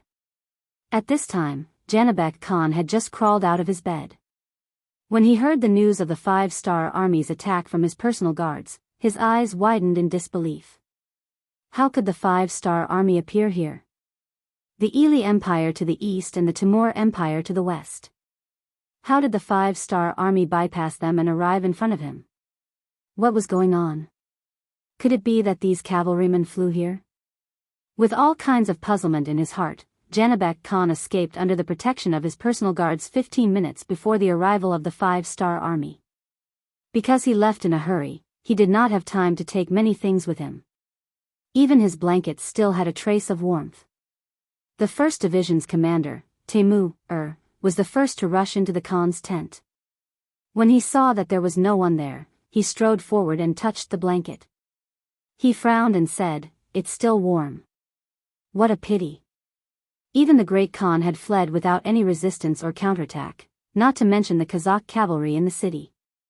There were less than 10,000 of them, and in less than 2 hours of fighting in front of the more than 40,000 ferocious soldiers of the world's #1 cavalry army, they either died, fled, or surrendered. In the end, the 80,000 Mongolian civilians in the city were all captured and enslaved by the five-star army. The battle went very smoothly. When Tian Hu walked into the Khan's tent, he was in high spirits. As he walked, he ordered, "Immediately find all the food in the city. Let the 2nd Division and the 3rd Division eat first. After that, let them set out the day after tomorrow. We must take advantage of the time when the enemy is unprepared to kill our way out. Also, call the 1st Division and the 4th Division over.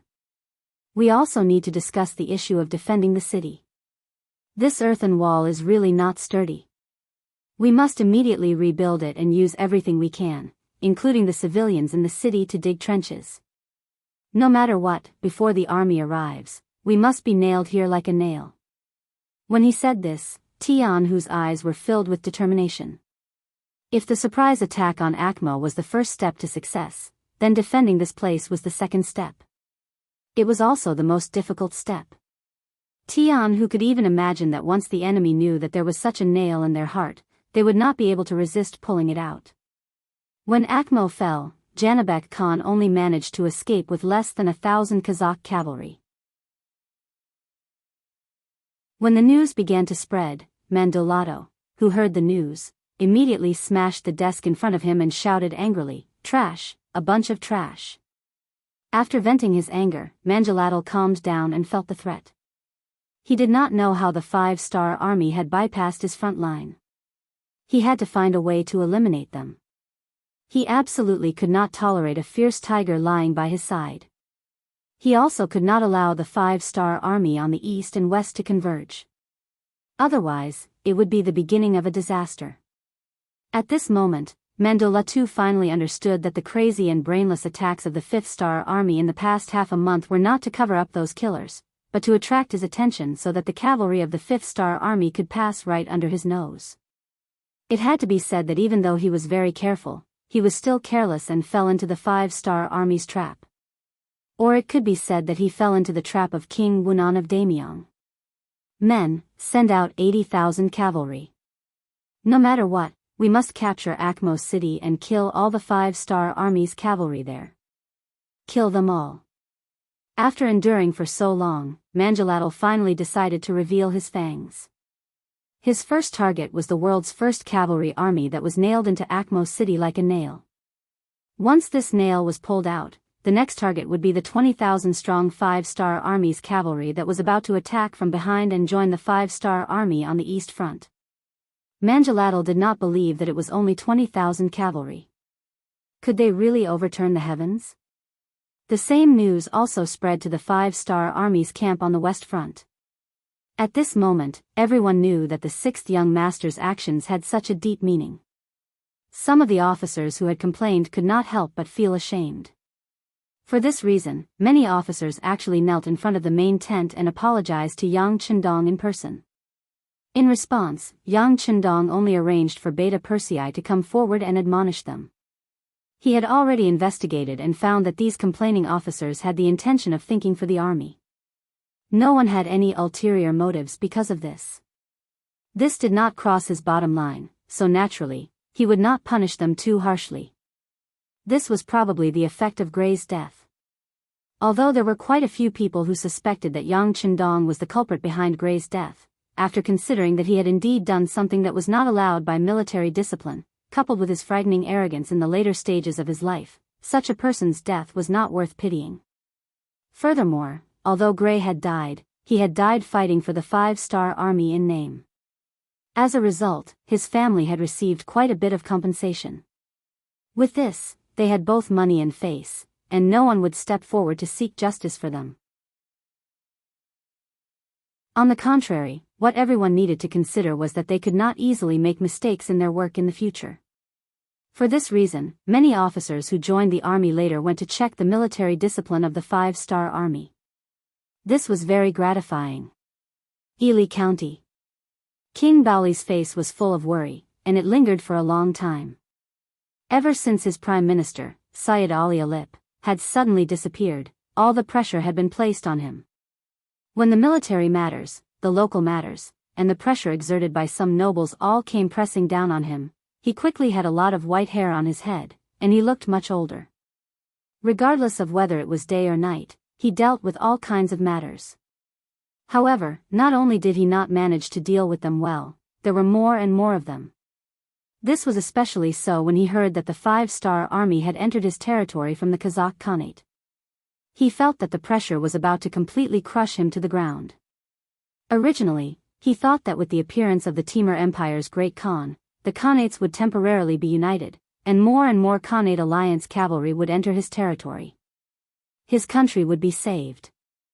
However, from the looks of it, he had underestimated the five-star army.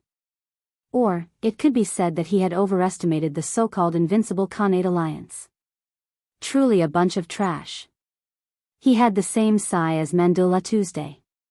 When he heard that the five-star army only had 20,000 cavalrymen, they had chased Khan Jainirb all over the place, causing them to lose most of their territory in a short period of time. When the five-star army finally arrived behind him, King Baoli wanted to kill this so-called Great Khan of the Kazakh Khanate. What was the point of having a Great Khan who could not even stop the 20,000 cavalrymen of the five-star army?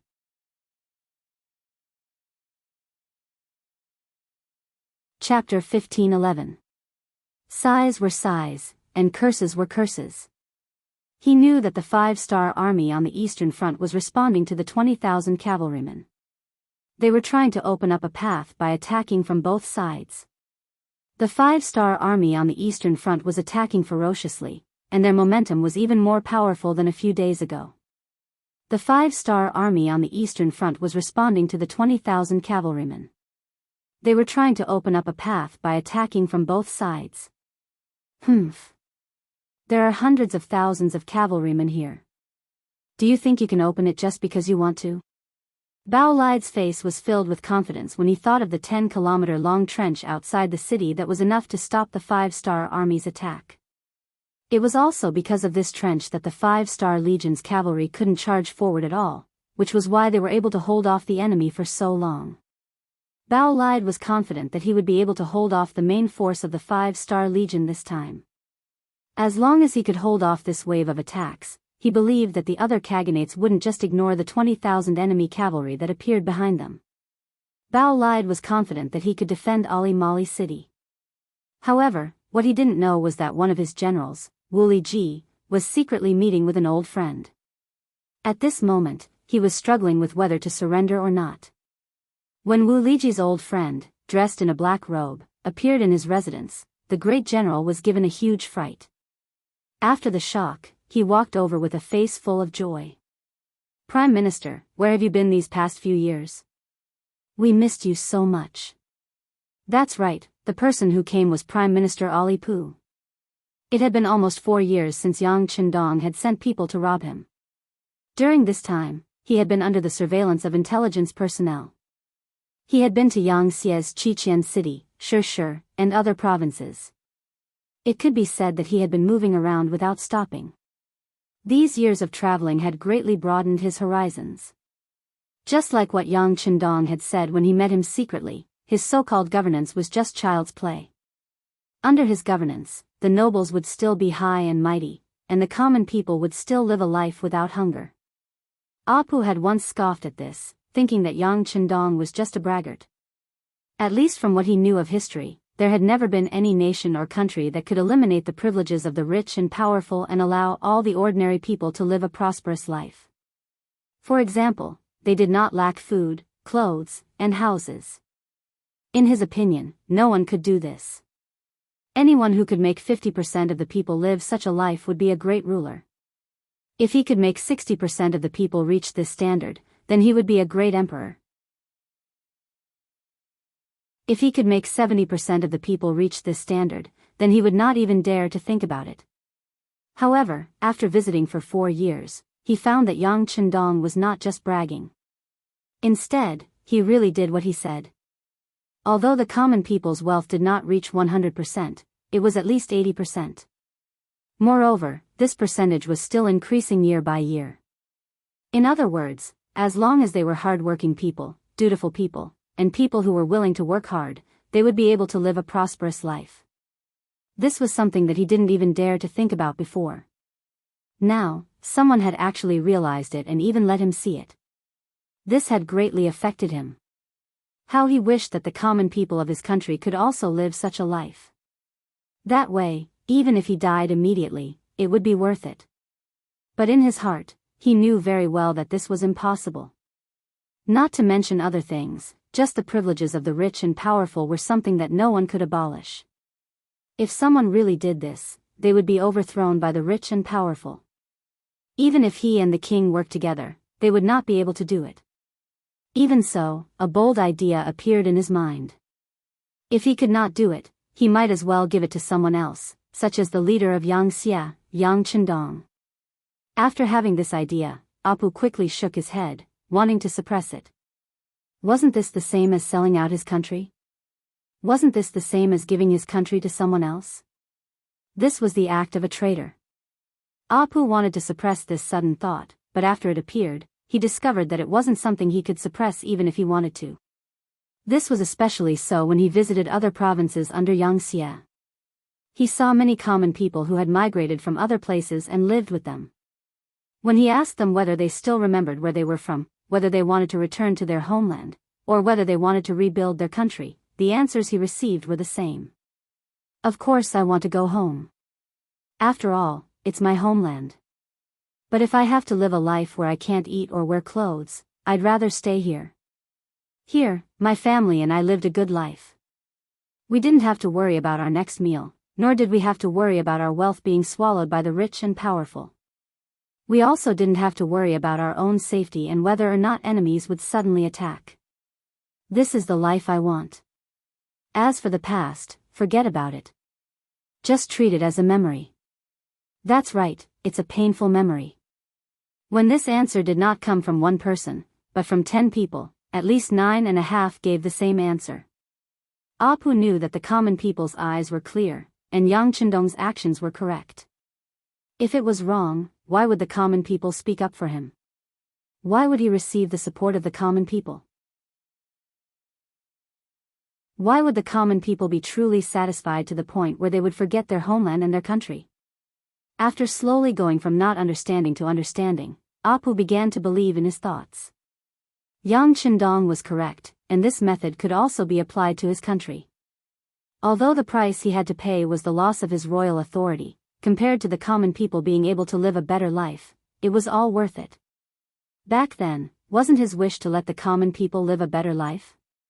For this, he swore that he would sacrifice everything, including himself. Since there was such an opportunity, what was he waiting for? 4 years later, Apu finally thought it through and sent a telegram to Yang Chendong. He explained his views and thoughts, and was willing to pay any price. He wanted to do something for this matter. Yang Chendong was naturally very happy that Apu was able to think this through. This was also one of the important reasons why he wanted to capture Apu. He immediately arranged for people to escort Apu to the eastern front lines, preparing to return. After receiving the order, the commander of the foreign army, Bai Shuang, received the order and Apu appeared in front of Wu Liji. When he entered the city, even though Apu was in a carriage, he could still see the current situation of the common people through the window. Compared to 4 years ago, the common people here were even more bitter. They were all thin and sallow, and some could even be blown away by a gust of wind. Their eyes were empty and lifeless, as if they were walking corpses. They had no aspirations, no dreams, and no expectations for tomorrow. Compared to the common people of Yangxia, they were all full of energy, and their bodies were broad and strong. They were like people from 2 different worlds. This also strengthened Apu's thoughts. He also hoped that the common people here could enjoy the same treatment as the common people of the other provinces of Yangxia. That's right, in Yang Chendong's words, it was called liberation. It was liberation, it had to be liberation. With this firm thought, Apu met Wu Liji and saw the other party's enthusiasm. Speaking of which, for Wu Liji to have his current status, it was naturally because of King Boraide's approval, but it was more because of Apu's recommendation and promotion. In a sense, he was the one who recognized Wu Liji. It was for this reason that the first person Apu chose to meet was Wu Liji. He firmly believed that even if Wu Liji didn't agree with his point of view, he wouldn't betray him. Seeing Wu Liji's excited expression, Apu reached out and patted him on the shoulder. "General Wu Liji, is there a safe place? I have something to say to you in private." "HM? Oh, there is, there is, please come with me. Wu Liji's expression instantly became much more solemn. He already had a vague feeling in his heart. The two soon appeared in a secret room in the residence. Without permission, no one was allowed to approach this place. Otherwise, Wu Liji's personal guards would kill them for threatening the general's safety. In the quiet secret room, the two sat facing each other. After Wu Liji poured a cup of tea, Apu slowly opened his mouth and gave a general account of his 4 years of disappearance. Wu Liji listened attentively. He was very curious about the 5-star army. He also wanted to see what kind of power could cultivate such a powerful cavalry. Could it be that the Han people were so powerful that they were invincible? Were they so powerful that they changed their strategy? All of this was explained by Apu's words. It turned out that the relationship between Wu Nan Wang of the Great Ming Dynasty and the Great Ming Dynasty was not subordinate to each other. Instead, he belonged to an emerging force. No wonder this was the case. In a sense, Yang Chendong was equivalent to a founding monarch. He belonged to a new power that was constantly developing and expanding based on the Great Ming's borders. In Yang Xie's power, there were no so-called nobles and there were no restraints. Once they wanted to do something, they could wholeheartedly devote themselves to it and didn't need to think too much. Just this alone was something that the other old powers couldn't compare to. Just the existence of nobles and nobles had dragged down countless people who wanted to rise but couldn't. To make a simple analogy, power and wealth were not concentrated. Most of the land was in the hands of a few influential people, and the lives of the common people were miserable. In such an environment, no matter how good one's ideas were, it would be very difficult to turn them into reality.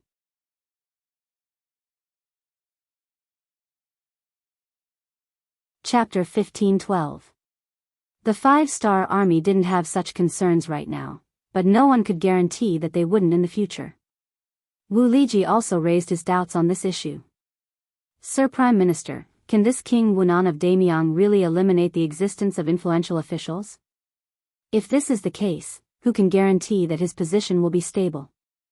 Without the support of influential officials, how long can his country last? Does he really have to rely on the common people? Hee, what a joke. The common people don't have their own consciousness. Once chaos breaks out, they won't be able to make their own decisions. All they can do is follow the script. Facing Wu Liji's impolite criticism, Alip didn't argue with him.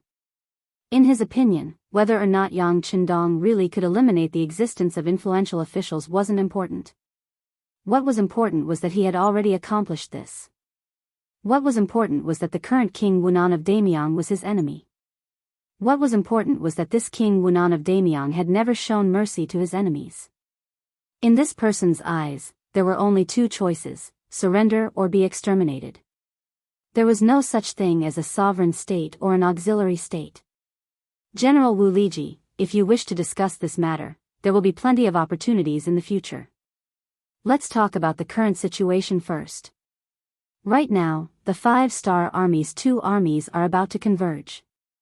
Moreover, we are doing our best to stop Li Zheng here. Do you think we can stop this great momentum? Facing Alip's sharp question, Wu Liji didn't avoid it. Instead, after thinking for a bit, he replied, this time, we might be able to stop them.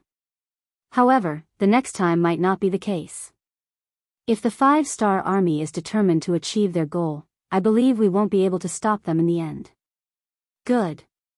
Alip nodded in satisfaction. He originally thought that Wu Liji would refuse to admit it out of pride and face. Now that he had admitted to this point, the following words were easy to say. Yes, General Wu Liji's vision is indeed far. Even our so-called Khaganate alliance won't be able to stop the 5-star army's cavalry. Without sufficient financial support, without sufficient rear, food, and reserves, our strength will only grow weaker and weaker. In the end, we will lose everything and be defeated here. In comparison, the 5-star army has an enviable rear. No matter if it is food, military equipment, or soldiers, as long as they want, they can continuously supply us. Even if they eventually exhaust us, they can still exhaust us to death. Since that is the case, why do we have to wait until we can't hold on anymore? Why can't we make a decision earlier? This way, we can sacrifice fewer warriors and commoners.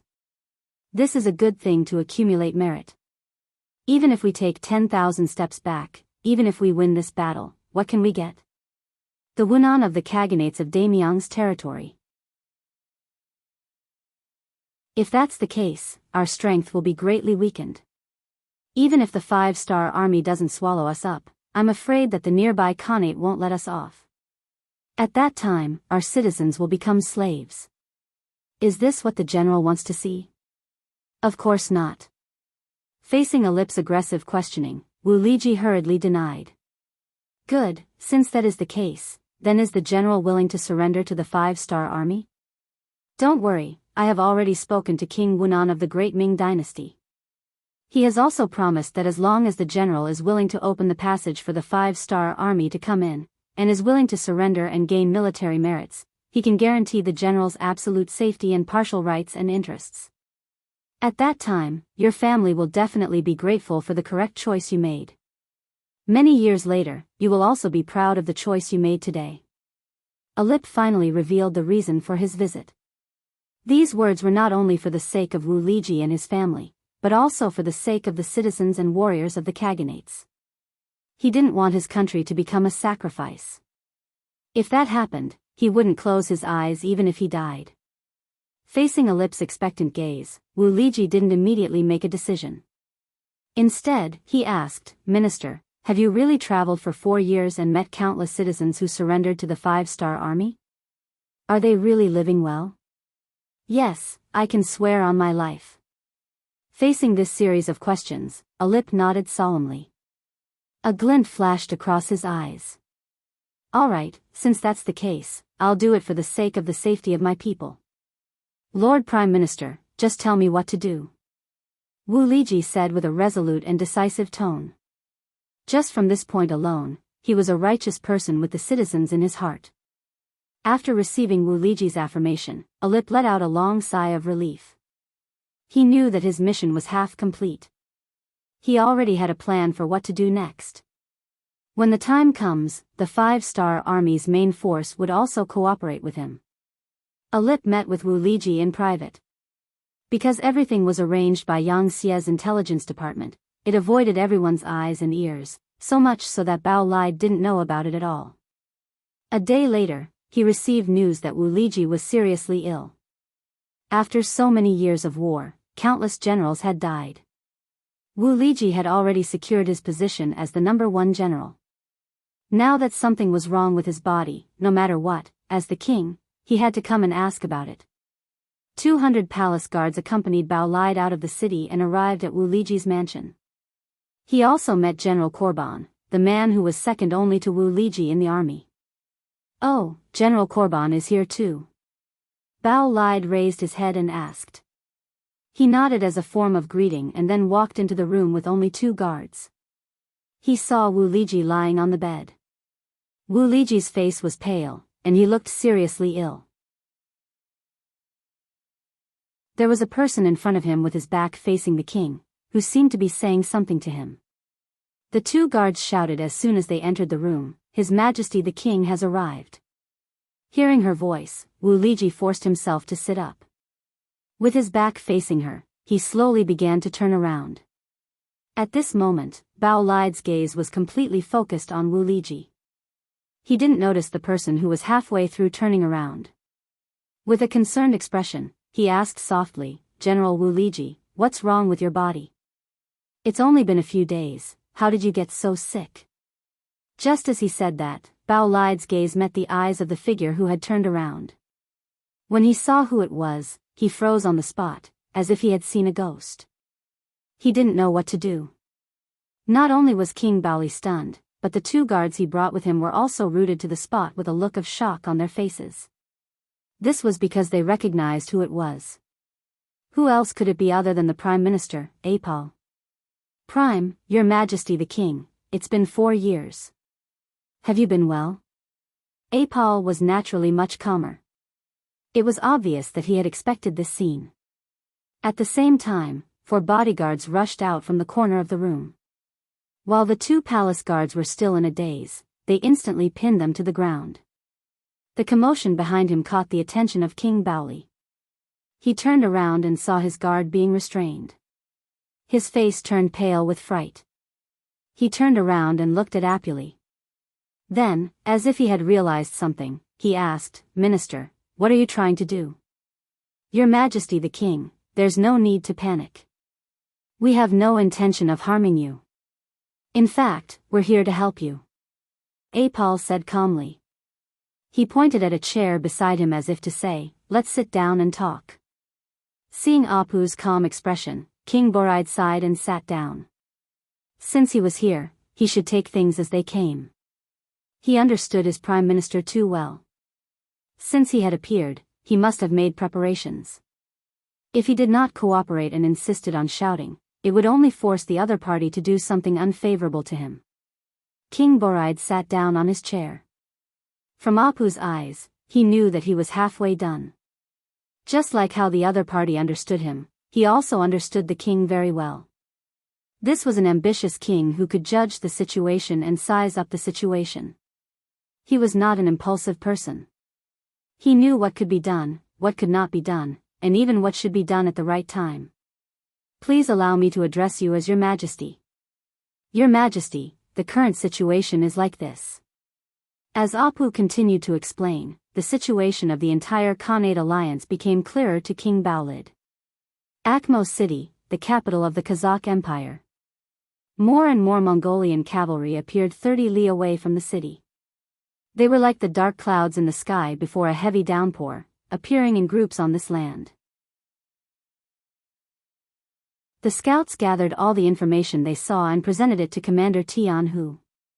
One by one, small black flags were inserted into the military sand table that had been prepared long ago. "Sir, the enemy is coming at us aggressively. Why don't we take the initiative to attack?" 1st Division Commander Temu stood in front of the sand table and suggested. 5th Division Commander, what do you think? Tian, who didn't reply. Instead, he looked at Division Commander Gong Feng, who was deep in thought. "Sir, I think we should hold our ground. If we leave the city now, it will be much safer. However, it will also mean that we have opened up a path to the Ili region. Once the Mongolian army is free, they will be able to attack the 2nd and 3rd divisions. If that happens, they will be in a precarious situation." Gong Feng shook his head. His opinion was different from Division Commander Temu's.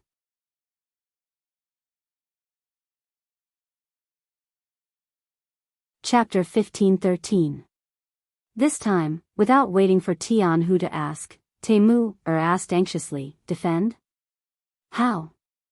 We only have about 20,000 men, but the enemy has 80,000.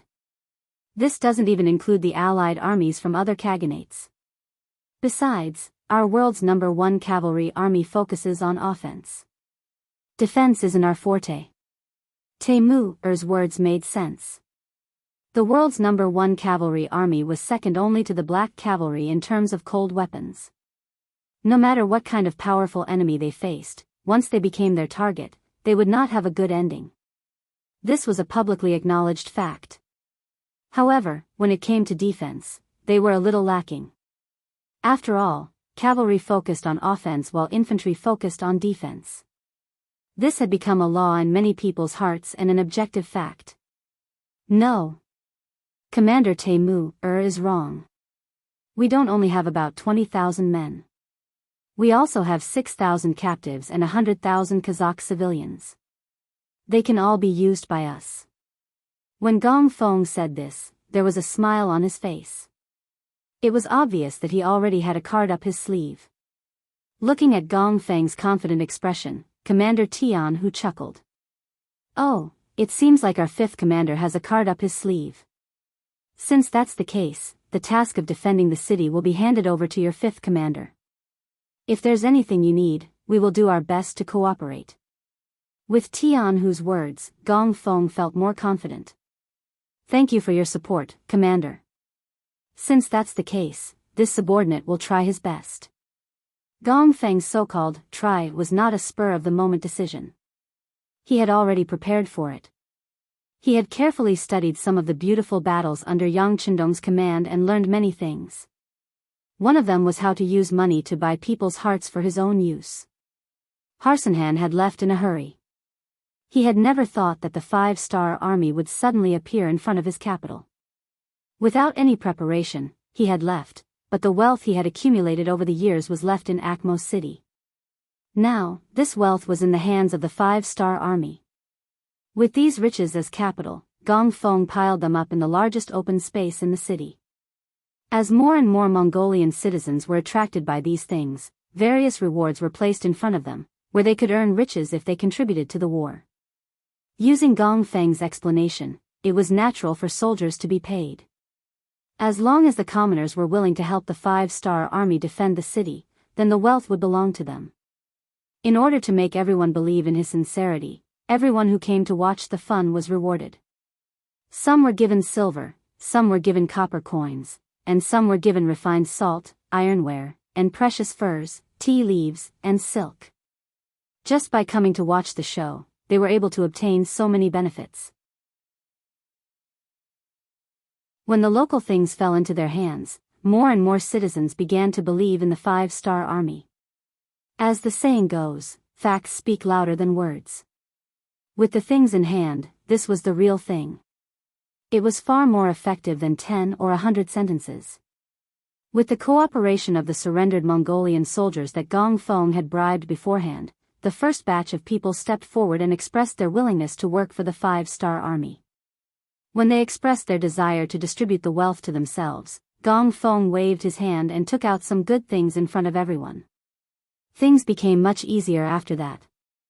Soon, there was a second batch of people, a third batch, and a fourth batch. 10 miles outside Akmo City, General Harbala, who had come under the orders of the Timur Empire's great general Mandaratu, stopped and began to set up camp with his 80,000 men. This time, he had come under the orders of the great general to deal with the 5-star army's cavalry. Harbala still had some chance of winning. He had already received accurate information that there were only 20,000 enemies guarding Akamo City. Moreover, Akamo City could not be considered a city at all. It was just a large market surrounded by earthen walls. Without the support of the city walls, Halbera was confident that the Penistar Legion would not be his match. He was even prepared for the possibility that the enemy would flee the moment they caught wind of the news. If that happened, he wouldn't attack. Instead, he would continue east and cut off the 20,000 5-star army's advance. He would eliminate all potential threats. With his own thoughts and plans, Harbara took the initiative to stop when he was 10 miles away from Akamo. He wanted to create momentum and achieve his goal of defeating the enemy without fighting. However, the development of the situation didn't seem to go according to his plan. Facing the arrival of his army, the 5-star army didn't seem to have any intention of retreating. Instead, scouts reported that the enemy was reinforcing the city walls. There were even trenches outside the city that stretched for 5 miles. How dare they? Harbala was furious when he heard the news. Sheep should flee when they see a wolf. This was a law that had never changed. But now, someone wanted to violate this law. How could he tolerate it? Send people to fill in the trenches. We must pave a smooth path for the army to advance. At the same time, urge the other reinforcements to move faster. This time, this general will eat up these arrogant 5-star army. I want them to know the consequences of provoking us. I want them to kneel at my feet and beg for mercy, ha ha ha. Harbala was determined to eat up the 5-star army in front of him. In the city, Division Commander Gong Feng wasn't idle either. He was still organizing people to dig the trenches. Under the direct stimulation of wealth, the hundreds of thousands of people in the city who had the strength to do so were mobilized. If the Khanate army had hot air balloons, they would have seen the bustling scene in the city. 10 days passed in the blink of an eye. Under Harbala's constant urging, not only were the trenches 5 miles outside the city filled up, the first reinforcements of the Khanate army, the 20,000 cavalry of the Khanate of Kazan, also arrived outside Akmo under the leadership of General Hafertel. With 100,000 soldiers and no more obstacles in front of him, Harbala was very pleased with himself. He ordered a good night's rest. The next morning, they would attack the city. In one night, for his own safety and to prevent the 5-star army from breaking out, Harbala arranged for 30,000 cavalry to set up an ambush and set up a trap. However, it was a pity that the 5-star army did not make the slightest movement until daybreak. Ha ha ha, General, the 5-star army must be afraid. Hayfertel looked up to the sky and laughed. At the same time, he looked down on Harbala's cautiousness. In his opinion, a two-legged sheep would always be a two-legged sheep. When had you ever seen a sheep that could eat a wolf?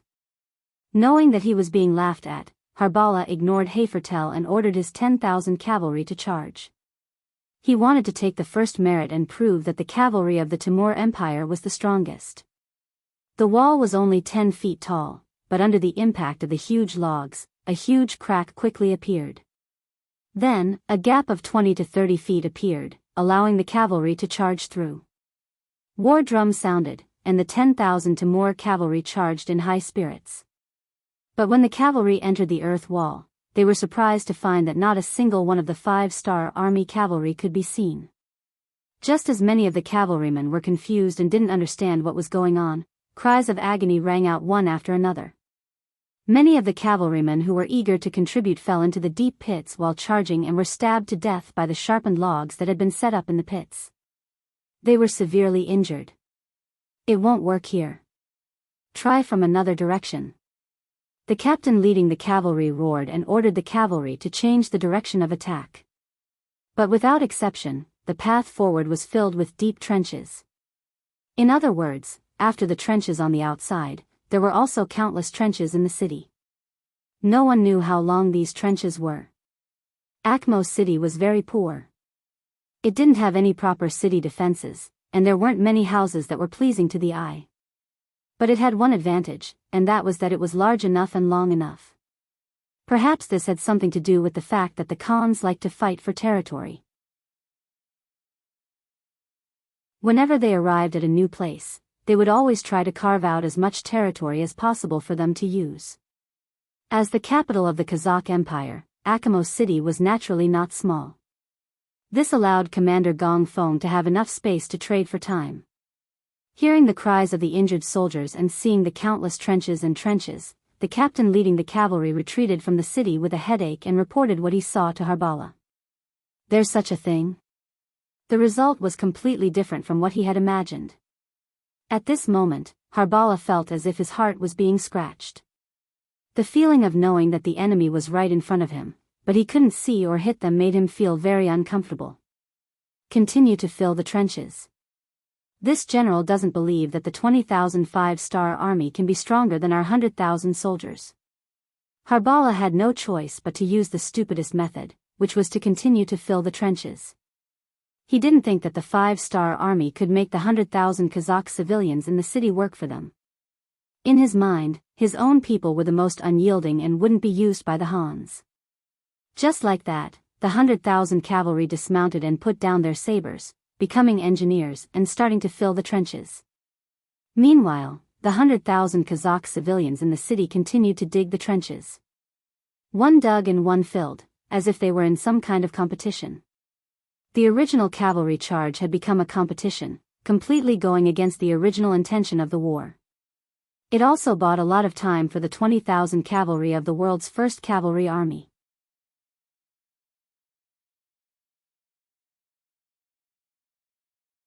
Chapter 15-14. The digging competition was still going on, and when Harbala put all the cavalry into it, the progress was noticeably faster. On the 13th day, they could finally see the figures digging in the distance. This gave the cavalry of the Khanate a glimmer of hope, and they became even more motivated to work. But at the same time, what made them depressed was that when the distance between the two sides could be seen clearly with their eyes, they discovered that the ones digging the tunnel were not the 5-star army, but seemed to be some Kazakh civilians wearing clothes similar to theirs.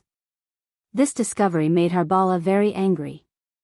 How could his own people be controlled by the Han people? This is a kind of blasphemy. Seeing Harbala so angry, the general of the Khanate came up with an idea, a stupid move. "General, why don't we shout to the people on the other side?" Presumably they were forced by the 5-star army. "As long as we promise to surrender to them, we can forgive their crimes. On the contrary, if they continue to help the Han people, we will kill them without mercy. I think they will make the right choice, and in this way, they will not be used by the enemy." "Oh, good idea, good idea, good idea. Come, go and shout according to General Harbala's idea. Remember, when you threaten them, use a more ruthless tone. These people are afraid of death. They will definitely not be used by the 5-star army, ha ha ha."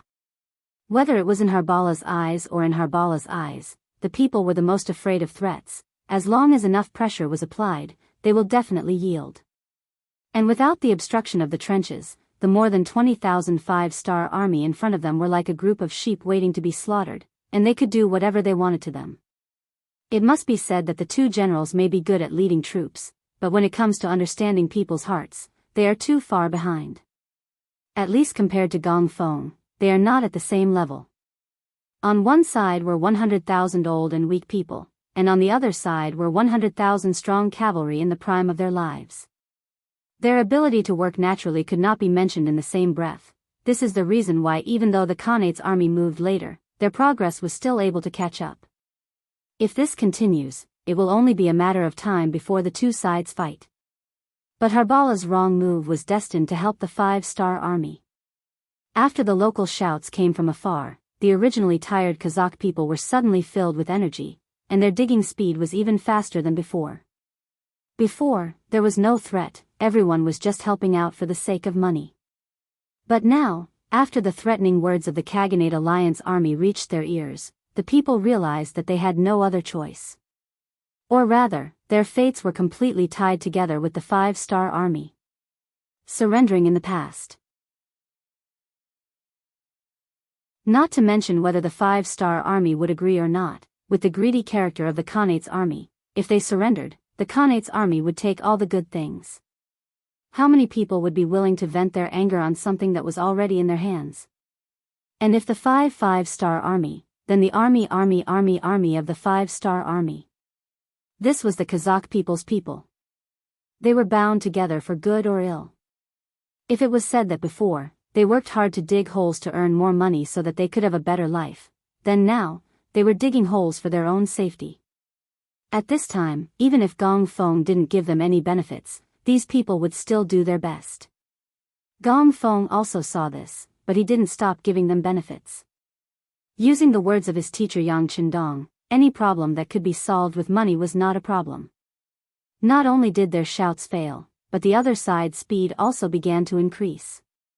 In contrast, the 100,000 cavalry that had been working for dozens of days and nights began to show signs of fatigue. They were cavalry, not laborers. Their battlefield was to kill enemies, not to dig holes. After a long time, some of the soldiers began to complain. The army's morale was shaken, and Harbala's face didn't look good for a day. However, just when he had nowhere to vent his anger, another piece of news came from the front that made him even more angry. One of the Khanate's army, the Ili Brigade, actually surrendered to the 5-star army. The Ili Brigade was the first to become enemies with the 5-star army. At that time, the Khanate's army and the 5-star army weren't enemies. At least, they didn't interfere with each other's business. It was because of the Ili Brigade's request for help that the entire Khanate's army was pulled in. Okay. Right now, all the large and small Khanates were fighting with all their might against the 5-star army. While they were fighting for the right to rule this area, the instigator, Ilahani, had actually chosen to surrender first, abandoning everyone. How could this not make people angry when they heard this? Especially the Khanates that were prepared to divide the Ili Brigade. Not only did they not get to eat the meat in their hands, they also attracted the wolf. It was really like trying to steal a chicken only to end up losing the rice used to lure it. It made people want to cry, but no tears came out. Of course, as a general in charge of the army, Harbala didn't have to think too much about it. He was thinking about how to deal with the more than 20,000 5-star army. Because the news said that after the Ili Brigade's army suddenly surrendered, the 5-star army's main force on the Eastern Front didn't have any obstacles on their way. At this time, they were speeding toward the Kazakh Khanate. Although the news didn't say how many people the five-star army sent, the word "a main force" was enough to make people vigilant. In other words, once the main force arrived, Harbala was afraid that he wouldn't be able to win. And if he couldn't deal with the five-star army before the main force arrived, he was afraid that he wouldn't have a chance to make a move. The situation became serious. If Harbala wasn't in a hurry before, he could still waste time with the other side, but now, time had become very important for him. He had no choice but to call the commander of the Kazan Khanate, General Hayfertel, to discuss how to speed up the battle with the main force of the five-star army as soon as possible. Hayfertel, who also received the news, also felt the seriousness of the situation. He didn't dare to watch from the sidelines. All 20,000 cavalry under his command threw themselves into the work of filling the hole, striving to fight with the five-star army in the shortest time possible. Jianghu, who was surrounded, learned about the surrender of the Ili Brigade through a telegram. When Jianghu heard the news, he called Temu and Gongfeng, two division commanders, to share the joy with them. Amazing, teacher is amazing. He actually instigated the rebellion of the Ili Brigade. In this way, the initiative is in our hands. Division Commander Gongfeng, who rushed back from the front line, after hearing the news, sighed and admired. Of course, teacher is naturally the most amazing. Since the situation has changed like this, and we are not far away from the arrival of reinforcements, let's discuss how to counterattack. To be honest, the soldiers have all fattened up after staying in the city for more than a month. It's time for them to exercise their limbs. Tianhu chuckled and looked at division commanders Temu and Gongfeng. I agree. General, leave the vanguard mission to our division. You also know that we haven't done anything during this period of time, waiting for the time to counterattack. Temu opened his mouth and asked for battle. Tianhu didn't immediately agree after hearing this. Instead, he looked at Gongfeng, wanting to see what he had to say. Facing this kind of questioning gaze, Gongfeng nodded and said, I think it's time to counterattack. To be honest, for more than a month, we have taken large strides and given up a large area. Now that we have nowhere to retreat to, it's only a matter of time before we counterattack. No matter what, Division Commander Gong has worked hard. Good, since that's what you mean, then let's discuss how to counterattack. Come, tell me, when do you think it's appropriate to launch a counterattack? Tianhu laughed. He had also had enough of this situation where they were constantly retreating. If it wasn't for the fact that he had been ordered to stay here like a nail, he wouldn't have taken the 100,000 enemy cavalry seriously. Throughout the history of the world's #1 cavalry army, there were countless examples of them winning battles with fewer troops. He had long been accustomed to boasting. The five-star army was preparing for a counterattack. Halba was completely unaware of this. He was still constantly urging the soldiers to speed up the filling of the holes. For this reason, the soldiers had even changed from 4 shifts a day to 2 shifts, increasing the manpower. As a result, they were able to speed up the filling of the holes. However, the soldiers didn't get enough rest and were generally not in good spirits. At this moment, Halba didn't care so much. Perhaps in his opinion, even if the soldiers didn't have enough energy, but with 100,000 against 20,000, he was still confident of victory. Another night had arrived. It started to drizzle, making the filling of the holes more difficult. Even so, Halba didn't intend to let the soldiers rest. Seeing that he was less than 4 kilometers away from the five-star army, he could already see them from afar. He didn't want to delay their progress because of the rain. Out of the 100,000 cavalrymen, there were 50,000 of them working in 2 shifts to fill up the holes. Under the heavy rain, their feet were walking on the muddy ground, and they were very tired. After a night, the sky started to clear up. Halba came to the front line and saw that the distance between the 2 sides had decreased from 4 miles to 2 miles. His eyes were filled with satisfaction. Very good, continue. In 3 days, we can launch the attack. Looking at the Kazakh civilians 2 li away, Harbala swore in his heart that when he defeated the five-star army, he would not leave a single one of them alive. He would kill them all. He wanted to use this opportunity to tell everyone what the consequences of going against the Khanate army were.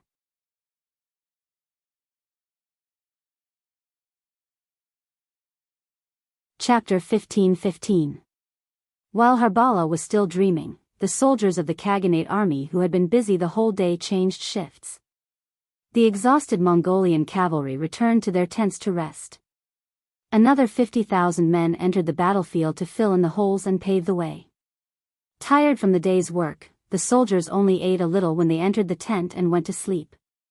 To them, the temptation of food was not as attractive as the bed. What they did not know was that for many, this sleep meant that they would never be able to open their eyes again. At night, there was a gentle breeze that felt very cool on the body.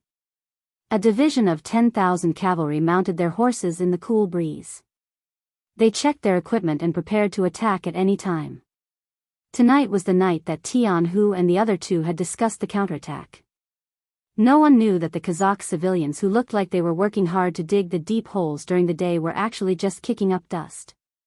The reason for doing this was to confuse the Khanate coalition army. In fact, the land wasn't destroyed, so the cavalry could move unimpeded at any time. How is it? Has the enemy not filled in the holes yet? Commander Taimur rode on his horse. There was excitement and anxiety on his face. At the same time, there was a look of disdain for the enemy. It should be soon. However, once the enemy discovers that the path is cleared, they will react quickly without the deep holes. That is why Commander Taimur must hurry. At this time, Tianhu was also riding on a warhorse. Behind him were thousands of soldiers directly under his command. They would be the second wave of attack to attack the enemy. Rest assured, Commander. This subordinate understands. Taimur nodded. His eyes were bright as he looked forward. He was only waiting for Commander Gong Feng's signal to attack. At this moment, Gong Feng was holding a telescope and lying behind a mound of dirt. He was only about 60 steps away from the nearest enemy. At this moment, if he was discovered, the enemy would only need a wave of arrows to take his life. But even so, it still did not stop Gong Feng from risking his life to take the risk. He needed to have first-hand information. Once he discovered that the enemy had filled in all the deep holes, he needed to immediately send the signal to attack. This rhythm had to be grasped well. If they were late, the enemy would be on guard. If they wanted to sneak into the enemy's camp and cause serious damage, it would be impossible. Holding the night vision binoculars, Gong Feng carefully observed the other party's movements. Gong Feng didn't know how long he had been staring at them until there was some commotion in the other side's camp. He also saw some people turn around and run back. From the looks of it, it was obvious that they were going to report the news. Gong Feng knew that the road must have been cleared. Send the signal, ask the 1st Division to attack immediately, quick. Gong Feng hurriedly shouted to the radio operator beside him. The messenger who received the order quickly lit the torch in his hand and waved it around. 3 miles behind, Commander Tianhu was overjoyed when he saw the flashing flames. The path is clear, we can attack now. Understood. Taimur replied excitedly. Then, with a loud shout, the 10,000 5-star army soldiers pulled out their sabers. Shouting loudly, they urged their warhorses to charge forward. Throw away the torches, retreat quickly. The torches here had also attracted the attention of the Khaganate Alliance army dozens of steps away. Gong Feng grabbed the radio operator's arm and ordered him to throw away the torch. Then, he pulled him and ran quickly to the rear. Not long after Gong Feng ran away, a series of arrows landed near the place where he was originally at, near the torch that had not been completely extinguished. The ground was covered in arrows. But then, these arrows were trampled to the ground by the charging warhorses of a division. After Taimur's cavalry charged forward for 3 miles, they finally arrived in front of the panicking Khaganate Alliance army and began a bloody massacre. Caught off guard, the tens of thousands of Khaganate Alliance army soldiers became lambs waiting to be slaughtered. Facing an uncountable number of cavalrymen of the 5-star army, what they had in their hands were only iron tools used to fill the ground. These could not even be considered as decent weapons. Furthermore, they were infantry.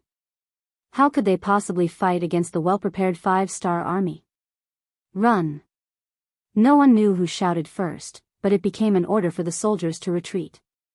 In the dark night, countless black dots began to rapidly retreat. In order to run faster, many people threw the iron tools in their hands to the ground to reduce the burden on their bodies. Charge straight through, don't worry about these people. Commander Temu rode on his horse. When he saw many soldiers stop and swing their sabers at the unarmed and panicked Khaganate Alliance army soldiers, he couldn't help but shout loudly. Since they were the vanguard, they naturally had to break through the enemy's camp and kill their courage. It wasn't their responsibility to kill the defeated army. The commander gave the order. The highly disciplined soldiers of the world's first cavalry army quickly adjusted their direction. In groups of a few dozen, they formed an arrow formation and pierced into the Khaganate Alliance army's camp like sharp blades. In the chaos of the night, the Khaganate Alliance army soldiers could not tell how many Khaganate Alliance army soldiers had arrived. Fear engulfed the 50,000 soldiers as they frantically retreated. During this time, countless people trampled on each other. Whenever someone fell to the ground in the process of escaping, even if they were not trampled to death by their comrades, they would be trampled to death by the horses of the world's first cavalry army. The battle had been one-sided from the start. 10,000 cavalry chased after 50,000 infantry and continuously slashed at each other.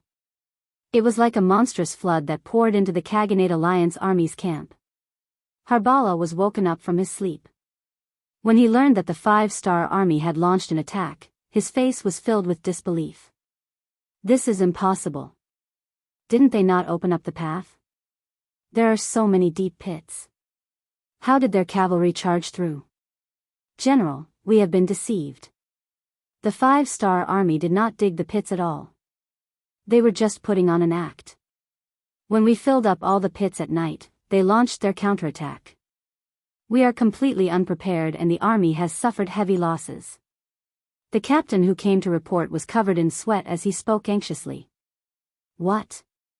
Cunning 5-star army. Cunning Han. Harbala couldn't help but roar when he heard this. After shouting a few times to vent his dissatisfaction, Harbala shouted again. What are you still standing here for? Quickly gather the troops and prepare to counterattack. As the cavalry of the Timur Empire, although the situation was sudden, when the general gave the order, many soldiers still ran out of their tents. They picked up their bows and prepared to defend. Just as these Khaganate Alliance army soldiers rushed out and before they could complete their formation, countless black figures appeared in front of them. The ones at the front were the 50,000 Khaganate Alliance army soldiers. It's our own people. A sharp-eyed soldier saw the identity of the incoming people and shouted. Release the arrows. Harbala, who had already put on his armor, came to the front of the camp. When he saw the black figures entering the range of the arrows, he didn't hesitate to shout. However, the order was given, but not many people carried it out. It was obvious that they couldn't bear to point their arrows at their own comrades. What are you waiting for? Don't you know that these are already defeated soldiers?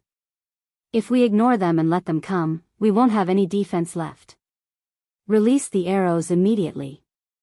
Harbala shouted with all his might. He didn't forget to add, those who don't release the arrows will be disobeying orders. Execute. When the word execute fell, the hesitant Khaganate Alliance army soldiers no longer dared to hesitate and released the arrows they had prepared beforehand. The arrows landed on the black figures rushing towards them. For a moment, screams of pain sounded one after another. General Hafertel was among the defeated soldiers. His luck wasn't too good.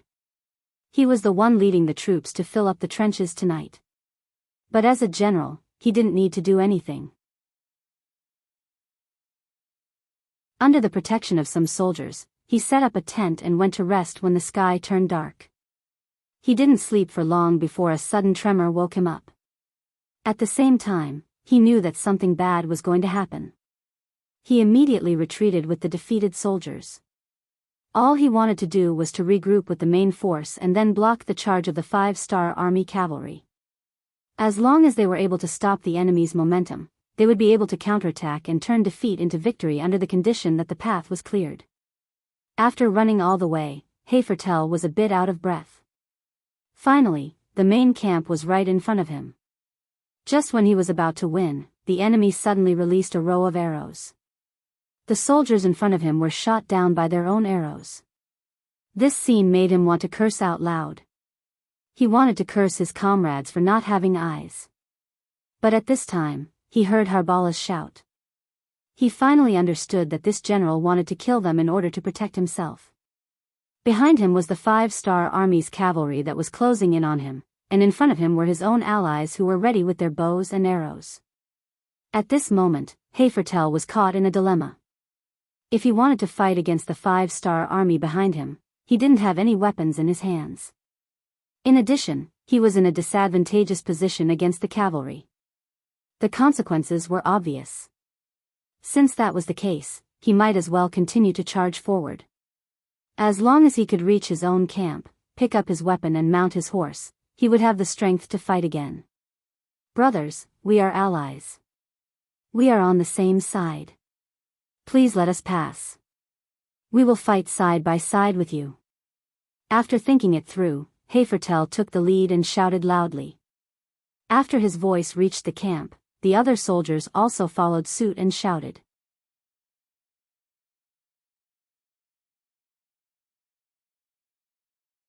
Chapter 15-16. The arrows couldn't stop the infantrymen. On the contrary, the cries for mercy were transmitted into the army. This infuriated Herba greatly. What do you mean by letting you come over and fighting side by side? I'm afraid that once you come over, our formation will become even more chaotic. The 5-star army will take the opportunity to charge in. If that happens, there's no need to talk about resistance. We'll all die here. Thinking of the serious consequences, Herba's face turned fierce. Don't let them come over. Let them go back and face the 5-star army. Tell them that we will remember their bravery. Herba's shout was heard by more and more soldiers. When it reached the ears of Herba's group, they almost died from anger. Facing the 5-star army, this bravery will be remembered. But what use is that? Without weapons or horses, how can they be a match for the elite Han cavalry? This is clearly an act of suicide. As for being remembered for their bravery, what use is that? Not many of them will be able to leave this place alive. Who will repay this favor? This is simply forcing us to die. The anger in Herba's heart was completely ignited by these words. If we're going to die anyway, why not drag Herba down with us? That way, we won't be lonely on the road to the Yellow Springs. With that thought in mind, Hafertel shouted again, Brothers, if we don't move, we'll die. Since our comrades despise us, let's fight it out with them and let them know how serious the consequences of abandoning their comrades are. Fight it out, let's drag them down with us. The abandoned soldiers shouted with tears on their faces. It was a matter of course for the enemy to kill them. But for their allies to do this to them was too heartbreaking. Since the enemy didn't care about their comrades, why should they care? Thus, Hafeder led his men and charged forward with a furious look on his face. Behind them, Division Commander Temu saw the changes on the battlefield very clearly. He had no intention of interfering. This was a scene he was happy to see. As long as the Khanate soldiers didn't turn around and attack him, he wouldn't force them too much. The actions of the 5-star army behind them gave great encouragement to Hafet, Big Mo, and the others. It was as if they had found someone to rely on. Their attacks became even more ferocious, to the extent that the vanguard of both sides soon clashed together. At such a close distance, the effect of arrows was very limited. Finally, Herba and the others who didn't have to passively take a beating began to counterattack. Some of them even stole the enemy's weapons, causing great losses and threats to Herba's army. Shoot, no need to be polite, kill them all. Harbara's eyes flashed with anger. Seeing that the 10,000 men at the front were about to be breached, He hurriedly ordered the other Khanate soldiers to fire arrows from afar. At this moment, he didn't care about who was on his side or who was his opponent. In his eyes, anyone who stood opposite him was his enemy. It's time to charge. All soldiers of the 1st Division, listen up. Charge. Let's show them the power of our first army. Taimur watched as the arrows rained down. Hundreds and thousands of Khanate soldiers died in front of him. The pace of the attack was slowed, so he didn't wait any longer. After giving the order, a total of 5 regiments, 10,000 cavalrymen, rode on their horses and launched a fierce charge. Cavalrymen's charge was different from that of infantry. They were faster, stronger, and more ferocious. After the 10,000 cavalrymen launched a series of attacks, the entire earth began to tremble violently. This powerful movement caused the anti-Khanate soldiers to involuntarily retreat to the sides, especially after a division of soldiers shouted that those who surrender and kneel on the ground could live. One after another, the anti-Khanate soldiers obediently knelt on the ground. This action not only caused Hafratel's soldiers to kneel, but also many of Harbala's soldiers who were standing at the front to kneel down. This seemed to have become a chain reaction, providing an even more advantageous condition for the cavalry to charge. The horses galloped past. As expected, the kneeling Khanate soldiers weren't harmed in the slightest. On the other hand, those who were still standing, those who genuinely wanted to resist, or those who hadn't yet reacted, were killed by the cavalry. As the cavalry charged forward, one figure after another was slashed to death in the darkness. Lines of defense began to crumble one after another. The soldiers could not stop their footsteps from retreating. Anyone who didn't want to die wouldn't use their bodies to block the charge of the horses. Quick, quick, where are our cavalrymen? Haven't they mounted yet? Halbera roared anxiously when he saw several lines of defense being breached in front of him. Perhaps it was because of his shouts that the first batch of Khanate alliance soldiers on horses finally arrived behind him. Some of them were still dressed in disheveled clothes, and there was a hint of panic on their faces. But no matter what, they still mounted their horses and held their cavalry swords in their hands. Good, order them to charge. We must stop the 5-star army's attack. Halba was no longer nervous and even a little fearful. Instead, he became much more high-spirited and vigorous. The enemy cavalry is here. Take out your crossbows and shoot the enemy at close range. Commander Taimur also saw the black shadows and the sound of horse hooves in the distance. There wasn't the slightest hint of nervousness on his face as he gave the order. Oftentimes, this kind of cavalry charge was the most brutal. Often, who knew how many corpses would be left behind in a single charge? But all of this was nothing to the soldiers of the world's #1 cavalry army. Some of them were veterans who had experienced dozens of battles, big and small, and were used to seeing life and death. Even some of the rookies had experienced dozens or even dozens of battles. They were no longer rookies who panicked at the sound of horse hooves. On the contrary, these people's shouts and horse hooves could stimulate their adrenaline even more effectively, causing their blood to surge and allowing them to display their true strength. The 5 regimental commanders received the order, followed by the battalion commanders, company commanders, platoon commanders, squad leaders, and even every soldier received the order.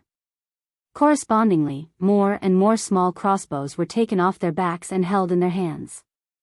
Then, the counterattack began. At a distance of less than 40 or 50 steps, the crossbow bolts rushed forward like rain, landing in the camp of the Khanate Alliance's cavalry, causing waves of horses to fall off. In a direct confrontation, apart from the better-equipped black cavalry, even Leng Feng was no match for the world's #1 cavalry army. Not to mention the Khanate Alliance's cavalry, who were in a hurry and didn't make much preparations, and were physically and mentally exhausted.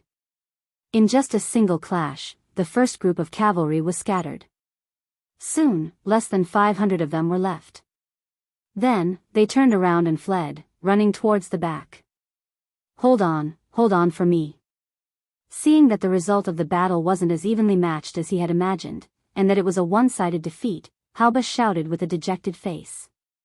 But in this chaotic moment, such a shout wouldn't attract anyone's attention at all. It was completely drowned out by the galloping of the horses.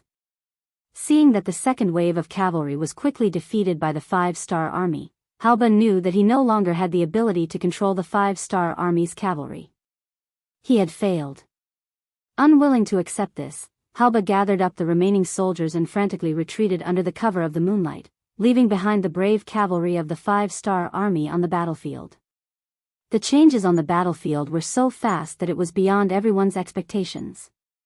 When Jianghu and Gong Feng arrived with the cavalry, the battle was basically over.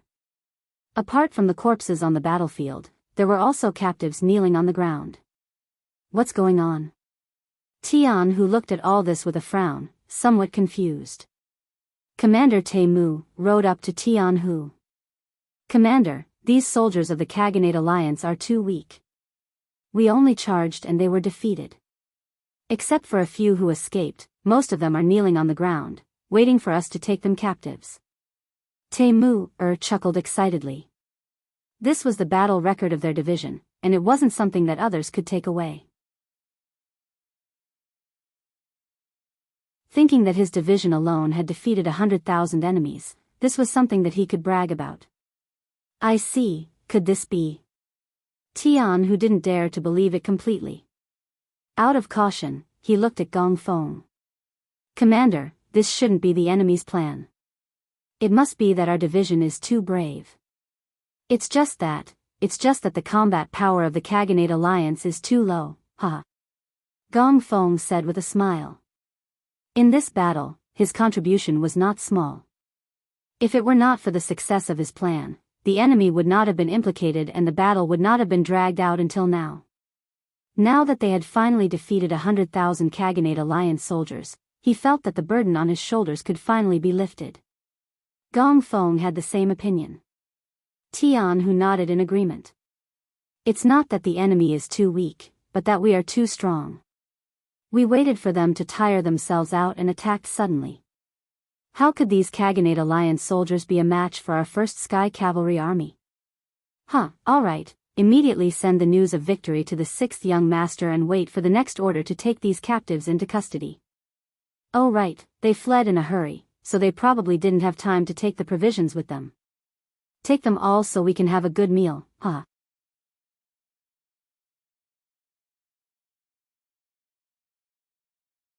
Chapter 15-17. They had been surrounded for a long time. Although Harsenhan had left many things behind when he escaped, there were still hundreds of thousands of civilians with them. Just a day's worth of food and drinks was not a small amount. Seeing their stock dwindle, Tian did not say anything, but he was anxious. Now that they had won, they had to gather some good things to strengthen their foundation. The army commander gave the order, and the soldiers below began to get busy. All the soldiers of the 5-star army had excited looks on their faces. They had defeated 100,000 enemy cavalry with only 20,000 men, and they had suffered less than 1,000 casualties. This was definitely a victory that they could brag about to anyone. In contrast, Harbala, who had escaped, looked like he was about to cry. 100,000 men had surrounded 20,000 Han soldiers for more than a month, and they had still been defeated in the end. Now that there were only about 10,000 people who had escaped with him, he could even imagine that once General Mando Latu learned of this news, he would most likely be executed according to military law. But he had no choice but to return. If he went back, he would just die. If he did not return, he would implicate his family and die with him. Halbera led his defeated army back to the Timur Empire, his face ashen and deathly pale. The news of their defeat quickly spread across the land. First, there was the rebellion of Ili, who had surrendered to the 5-star army. Next, there was the defeat of the Timur Empire's 100,000 soldiers. This was like adding hail to snow. When the khans and generals of the various khans heard this, it was a heavy blow to their hearts. Many people could not help but wonder if they could still obtain the final victory in this battle. If they did not win, once they were defeated by the 5-star army, what would be waiting for them? Would their entire tribe be wiped out? Since that was the case, why not follow Ili's example and surrender now? At least they could still keep their lives. Right. Someone once said that the 5-star army would not only spare the lives of those who surrendered, but would also leave them with 10% of their wealth. Who knew if this was true?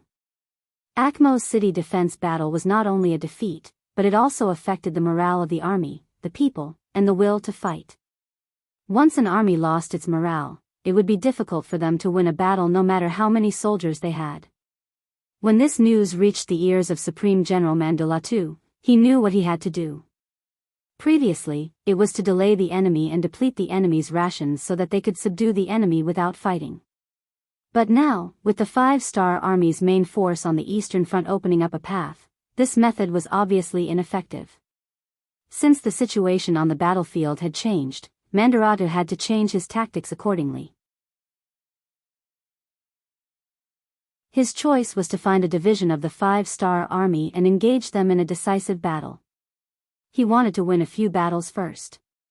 At the very least, he had to give the other Kaganates some confidence and prove that the 5-star army was not invincible.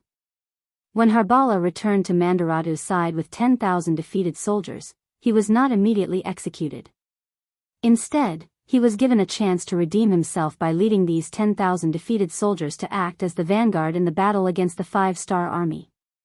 Not only that, but he was also given the authority to command tens of thousands of soldiers. This kind of conviction moved Harbala to tears. This was also one of Mandoratu's brilliance. He could be completely at ease using such a person. At the very least, he would do his best. To be able to survive and have a chance to perform meritorious deeds was already the best outcome. Harbala did not have any complaints about this. He gladly accepted it, and at the same time, he was prepared to either succeed or die trying. Soon, he received a military order and found out that his target was Mengishir's Wuxia. Speaking of Wuxia, he was once the general of the Golden Horde's Golden Horde cavalry. In terms of personal strength, there was no need to mention his strength. Although in the later stages, Yang Chendong redistributed nearly 20,000 Golden Horde cavalry because of necessity, or perhaps because he wanted to weaken Wuxia's strength, as a former general, he still received the lion's share. For example, among the 40,000 men in his Mengishir's Golden Horde cavalry, there were 8,000 of them. It was precisely because of these 8,000 Golden Horde cavalry that Wuxia was full of confidence. When he led the army out, he would go wherever there was danger. He did not put the so-called Khaganate in his eyes at all. After fighting all the way from Eastern Europe, Wuxia had a better understanding of the 5-star army. He knew the importance of meritorious deeds. He also wanted to perform meritorious deeds for a better future. As such, when the other 5-star army could not find the enemy's main force and were waiting and recuperating, he still led Mengishir's Golden Horde cavalry to roam around, searching for the main force of the Timur Empire's cavalry. This was also the main reason why Mandolatu had set him as his target. Compared to the other 5-star army's Golden Horde cavalry, this Mengishir's Golden Horde cavalry was easier to track down. If he could wipe out this cavalry division, the 40,000 5-star army's Golden Horde cavalry would be enough to raise the morale of the entire army and let those who were wavering see hope again. For this plan, Mandolatu had spent a lot of effort. Out of the 180,000 men in his army, he had sent out 120,000 men. With a ratio of 3-to-1 and a familiarity with the terrain, he did not believe that he could not wipe out the 5-star army. The Timur Empire's Golden Horde cavalry hidden in various places started to become active. However, Yang Chendong did not know about this. First, he was not familiar with the terrain. Although he had sent out many scouts and had a rough understanding of the terrain, there were still too many things that he did not know. It was these places that hid the Timur Empire's Golden Horde cavalry. Second, Yang Xie's development was too fast. The intelligence department was unable to keep up. It was just like when the Japanese coveted me in Greater China. They had spent 10 to 20 years to investigate and understand all kinds of information. They really wanted all kinds of information. Even so, in the later stages of the war, they were unable to obtain any important information. The development of the intelligence department was not something that could be achieved with money. They needed time and accumulation. Because of these objective factors, when Meng Yishi's Golden Horde cavalry once again tried to probe the enemy's main force and was surrounded, Yang Qindong still did not obtain any information. Of course, this was also partly because of Wu Shugu. It was because of his arrogance that he did not immediately report when he discovered a clue, causing him to be surrounded. At first, Wu Shugu acted as usual and sent out his troops to search for the enemy's main force. Because this was not the first time he had sent out his troops and had not achieved any results in the past, this time, he did not think that it was necessary.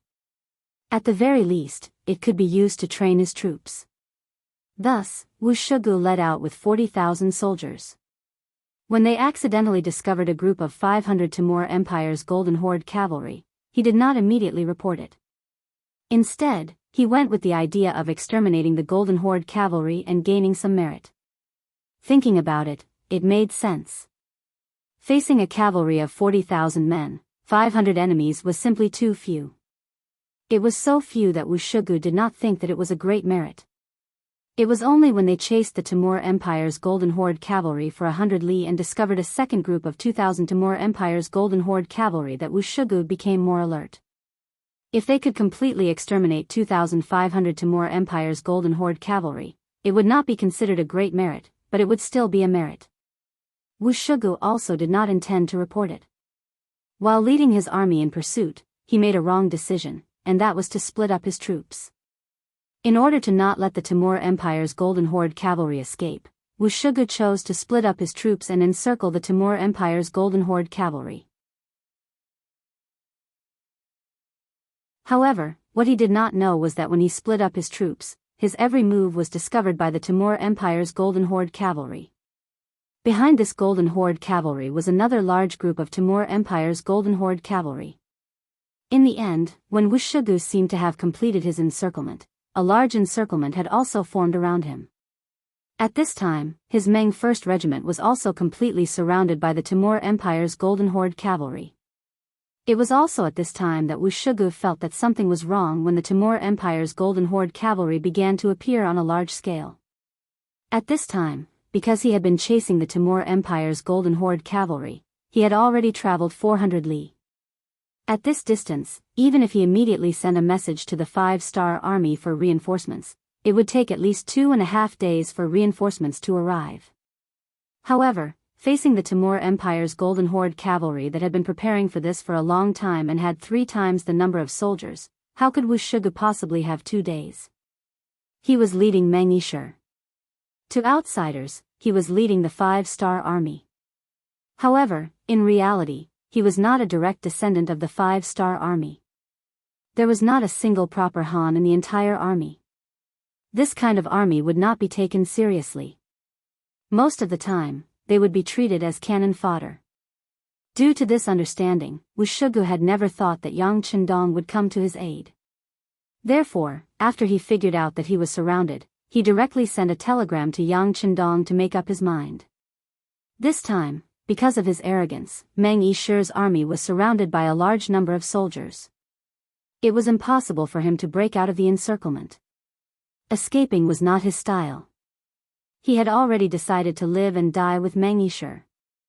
He would kill to the last man. He would not surrender.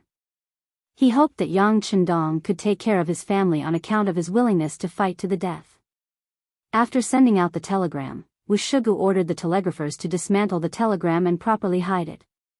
He also attached a mark to it so that he could find it later. Then, he personally led the 8,000 Golden Horde cavalry and launched a fierce attack on the 2,500 Timur Empire's Golden Horde cavalry. The enemies outside were eyeing them covetously. If they wanted to deal with them with all their might, they could not be distracted by other things. The 2,500 Timur Empire's Golden Horde cavalry had to be eliminated.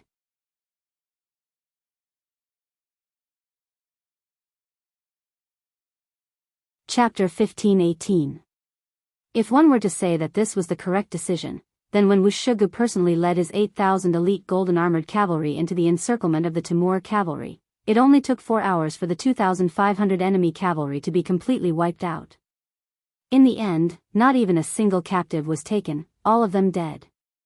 While Wu Shugu was dealing with the central problem, the 120,000 Timur cavalry also launched an attack from the outer perimeter. In order to ensure that they had enough time to eliminate the enemy in the center, Meng Yishe began a defensive battle. In just over 4 hours, more than 6,000 corpses and more than 3,000 injured people were left behind. In just 4 hours, they had lost nearly 10,000 golden armored cavalry. This made Wuxigu's heart ache, and he could see the determination of the Timur cavalry. They must have made up their mind to eat up his Meng Yishe. Even though the other side had already made up their minds, Wuxigu still led his soldiers in a desperate counterattack. With enemies on all sides, every minute and every second seemed to be extremely long. Finally, when the sky turned dark, Meng Yishe was finally able to take a breather by relying on the weather. However, at the same time, they had paid a heavy price.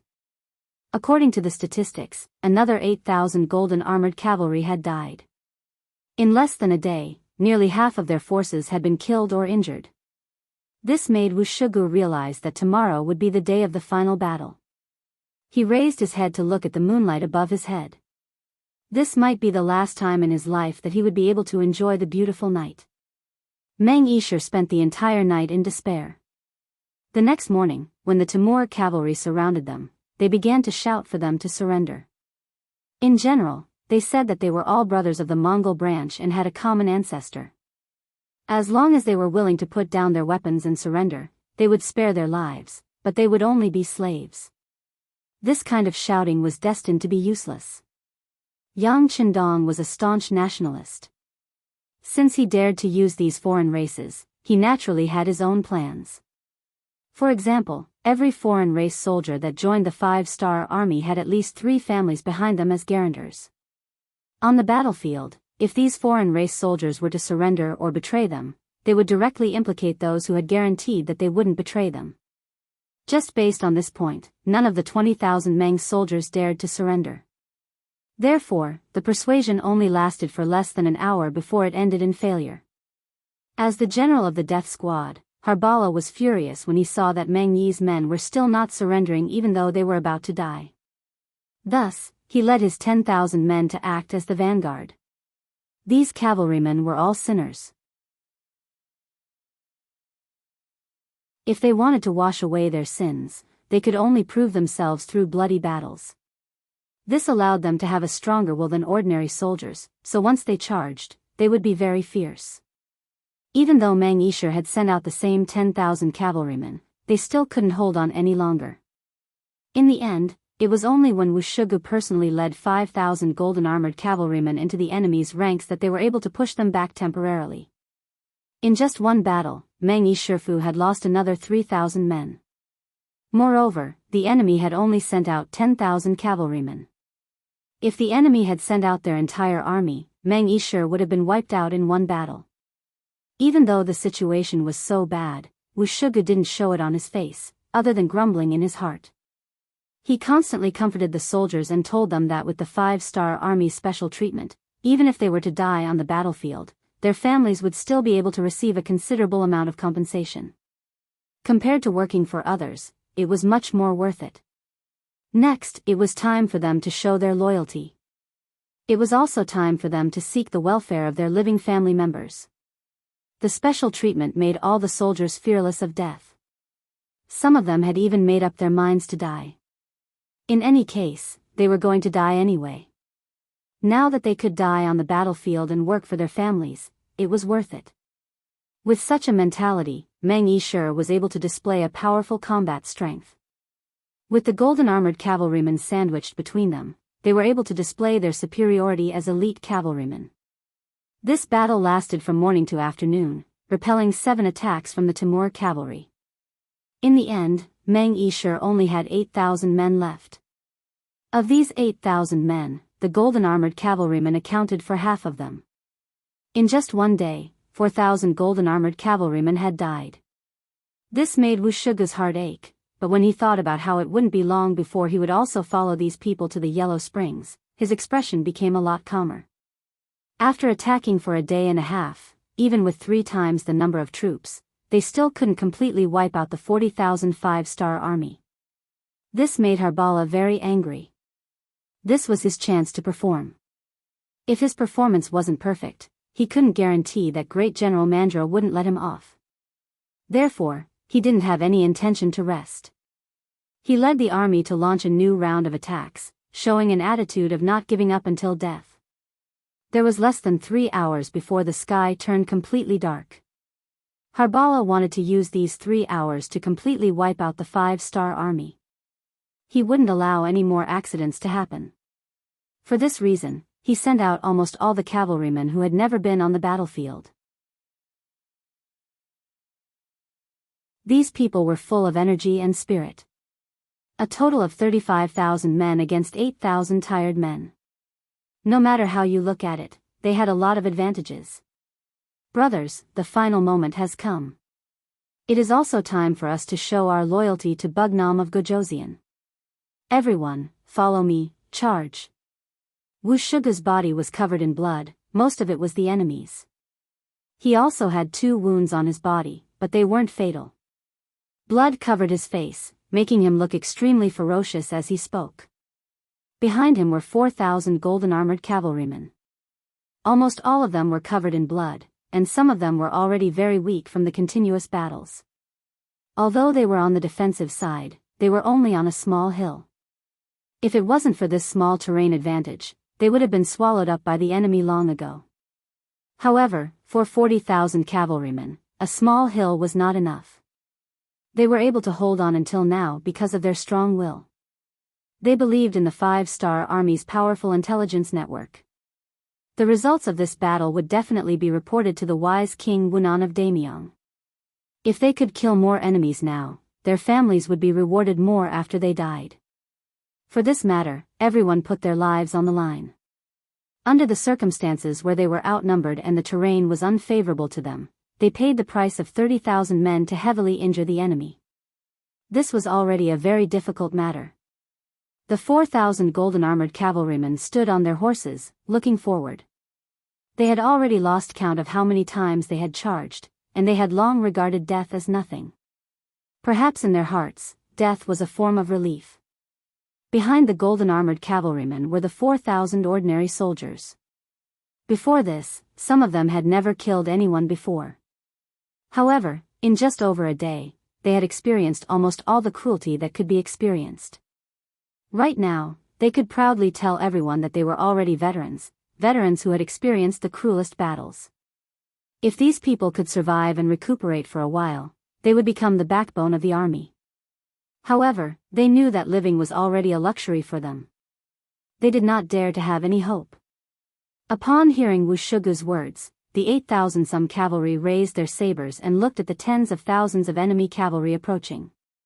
The panic in their eyes had long since disappeared, replaced by a will to die, an indifference, an attitude that did not matter to death. Wait. Just when the morale of the army was at its lowest, just when the 8,000 men were about to lose all hope, just when they wanted to shed their blood on the battlefield.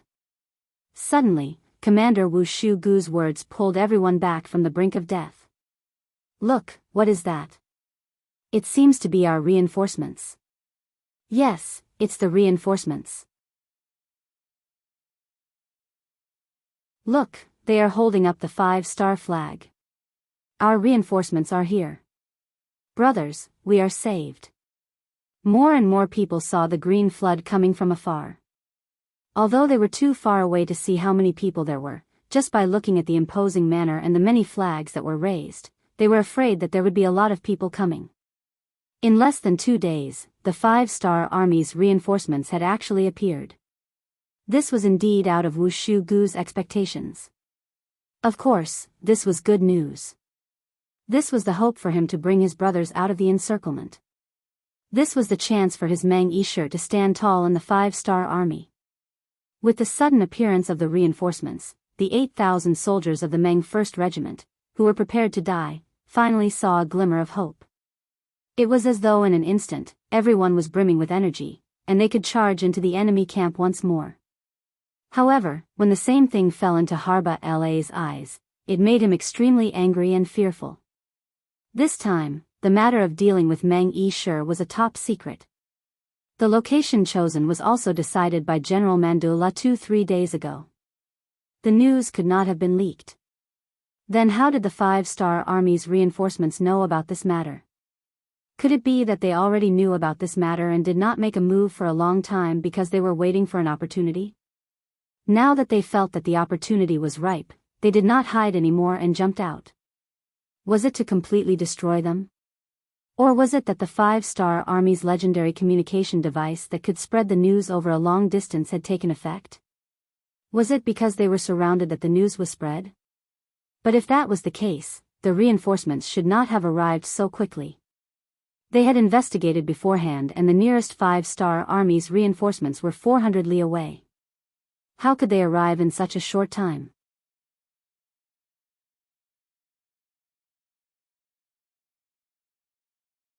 Chapter 15:19. All kinds of guesses and thoughts filled his mind. His expression changed again and again. He realized that he could no longer grasp the situation of the 5-star Army. It was only when a chilly arch beside him reminded him that his soul returned to normal. General, the 5-star Army's reinforcements are here. They seem to have a lot of flags and a lot of people. What should we do? What should we do? Should we kill them or not? If we kill them, the 5-star Army's reinforcements might arrive before they could completely wipe out the Meng 1st Division. If that happened, would their main force be able to retreat safely? If they didn't fight and retreated now, it would be difficult to explain to General Mandula Tuesday Harbala was already a guilty general, and if he was punished for both crimes, it was easy to imagine what kind of punishment he would receive. But no matter what the outcome was, it was related to Harbala's life. It was best for him to make the decision. Harbala's expression was conflicted after being reminded by the lieutenant. If we fight, we might be wiped out. If we don't fight, we will definitely be beheaded. But the good thing is that we can guarantee the safety of the army. One was that he might die, the other was that everyone might die. It was a difficult choice. But seeing the 5-star Army's reinforcements getting closer and closer, he didn't have much time to think. In the end, he gritted his teeth and said, "The 5-star Army's reinforcements are coming. We can't fight them head-on. We have to retreat immediately." Perhaps Harbala was a general who cared about the big picture. He knew he couldn't do it, but he didn't do it. Or perhaps he was scared by the 5-star Army. In the end, he gave the order to retreat. He gave up on the attack in front of him and left the 35,000 cavalry behind to cover the retreat of the army. "Commander, the enemy is escaping." A general of the golden armored cavalry saw that Harbala was about to retreat and said anxiously, Wait. Is the radio station not ready yet?" This time, Wuxia didn't act rashly and shouted behind him. When he saw the reinforcements appear, he knew that it must be the work of the radio station that he looked down on. Considering that he had dismantled it after sending the report, he regretted it so much that his intestines were clear. If he had known that this thing had such a use, he would have definitely maintained contact with the outside world. Now, he was anxious to know what had happened outside and how many reinforcements had arrived. Should he take the initiative to attack, or should he bide his time? The radio operator in charge of communication had studied the system in Qiqian City before. He could be considered the only Han Chinese in the entire Meng 1st Military Division. In order to protect him, no matter how cruel the bloody battle was, they didn't let him charge with the army. Instead, they arranged for the golden armored cavalry to protect him. This effort finally paid off. In a short time, the radio operator dug out the radio station hidden in the ground and connected it. Then, he received a telegram from the 5-star Army's main force. After the content was translated, the radio operator's expression still had a trace of nervousness. He quickly came to General Wuxigu's side and said anxiously, "Commander, there is a telegram from above. It says that the reinforcements are only 3,000 cavalry. If there is a suitable opportunity, they hope that we can cooperate with them to break out of the encirclement." 3,000. Wuxigu was shocked when he heard the answer. He then looked in the direction of the reinforcements in disbelief. Indeed, he saw banners fluttering in the wind and shadows everywhere. It didn't seem like 3,000 cavalry at all. However, since the radio station said so, he had no choice but to believe it. He couldn't help but feel relieved that he didn't order the army to charge. Fortunately, he didn't launch an attack. If he took the initiative to fight, the Timur cavalry would have to fight even if they didn't want to. Once they discovered that there were only 3,000 reinforcements, not only would he not be able to escape, even the 3,000 reinforcements would be surrounded and killed. Fortunately, he didn't make a wrong decision rashly. Then, Wuxia immediately led the army in the direction of the reinforcements. All the wounded soldiers were tied to the warhorses. Although the journey was still bumpy, it was fortunate that they were able to escape. In the past, when they followed the other kaganates, once they became wounded, they would be abandoned. They wouldn't be allowed to follow the army, let alone treat them. Just from this point alone, who knew how many people were envious of the 5-star army's treatment of their soldiers? Among them were their own soldiers, but also their enemies. The reinforcements were the 3rd Legion's Nuzan Cavalry Division. They were personally led by Division Commander Yella. 3,000 cavalrymen brought out all the flags of the 3rd Legion in order to confuse and intimidate the enemy. In terms of horsemanship, the Nuzan Cavalry Division's soldiers were outstanding. Their soldiers could sleep on their horses and travel through the night without getting tired. As long as there were enough warhorses, they could create a miracle of speed. After learning that Meng Yishir was surrounded, Yang Qindong immediately thought of this Nuzan Cavalry Division. He then ordered them to quickly provide reinforcements and requested Division Commander Wu Xing to cooperate fully. As a result, the 3,000 soldiers with the best horsemanship were selected. Each of them brought 4 horses and rushed over through the night with the flags of the entire army. After having a specific target, they didn't disappoint and arrived at the battlefield at the most crucial time. Naturally, the fact that Wuxia led his troops to fight to the death was inseparable from the fact that they were able to complete this mission. Therefore, when the 2 division commanders met, they immediately complimented each other. Division Commander Wuxia expressed his gratitude. Division Commander Yella expressed his admiration for Meng Yishir's fighting spirit. In the end, everyone was happy and the 2 armies met up and rushed back. This scene was finally witnessed by the dozens of Timur cavalry scouts who were following behind them. When they saw that the 5-star army's reinforcements were only 3,000 people, they were shocked and quickly reported this news to General Harbala. Originally, Harbala was glad that Meng Yishir didn't chase after him. Otherwise, he would have to sacrifice some of his cavalrymen. However, when he heard that the reinforcements were only 3,000 people, he was so angry that he fell off his horse. Before he fainted, he knew that he was going to die this time. If the number of reinforcements from the 5-star army was larger, General Mandolatu might have thanked him for bringing back the main force of the army, and he might have been able to survive. But now, only 3,000 reinforcements were enough to scare his 80,000-strong army into fleeing. This was a mistake in his strategy. To put it bluntly, this was caused by his cowardly personality. Because of this, even if the general wanted to save his life, he wouldn't let him off this time for the sake of military discipline. Harbala's fainting caused them to lose all hope of chasing after the 5-star army. Although there were other generals in the army, they also had a certain amount of military power and could give orders. But who knew if this was a ploy by the 5-star army? Those 3,000 people were just there to confuse them. What if there were more reinforcements waiting for them?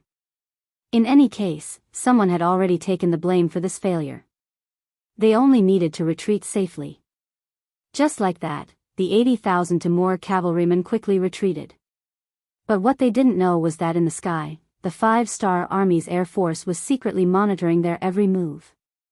Letting the air force deal with the fleeing Timur cavalrymen was still too weak.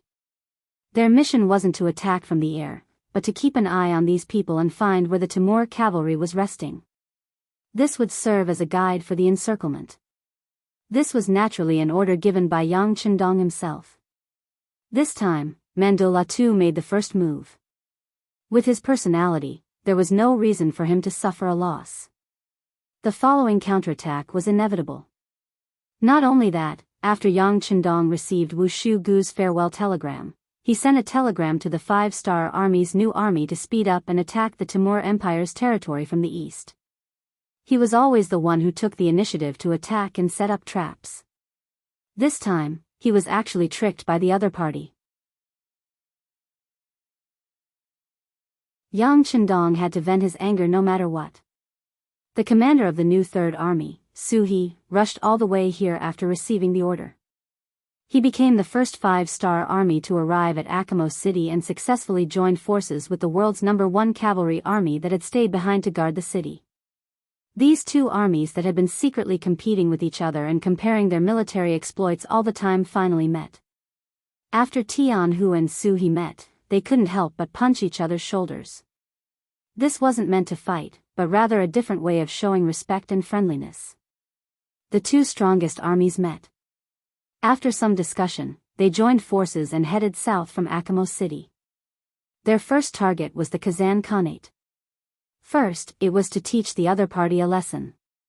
This Khanate had previously sent 20,000 cavalrymen with Hafertel as its general to cause trouble for the world's first cavalry army.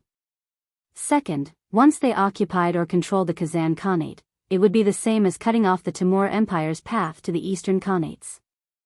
Then, the Timur Empire would become a lone army, a piece of meat in the Five-Star Army's bowl. They could eat it whenever they wanted. Harbala finally woke up on the way back, but soon after, he returned to Herat City. Here, he met Great General Mandaratu, and was beheaded in public for the crime of not advancing in fear of the enemy.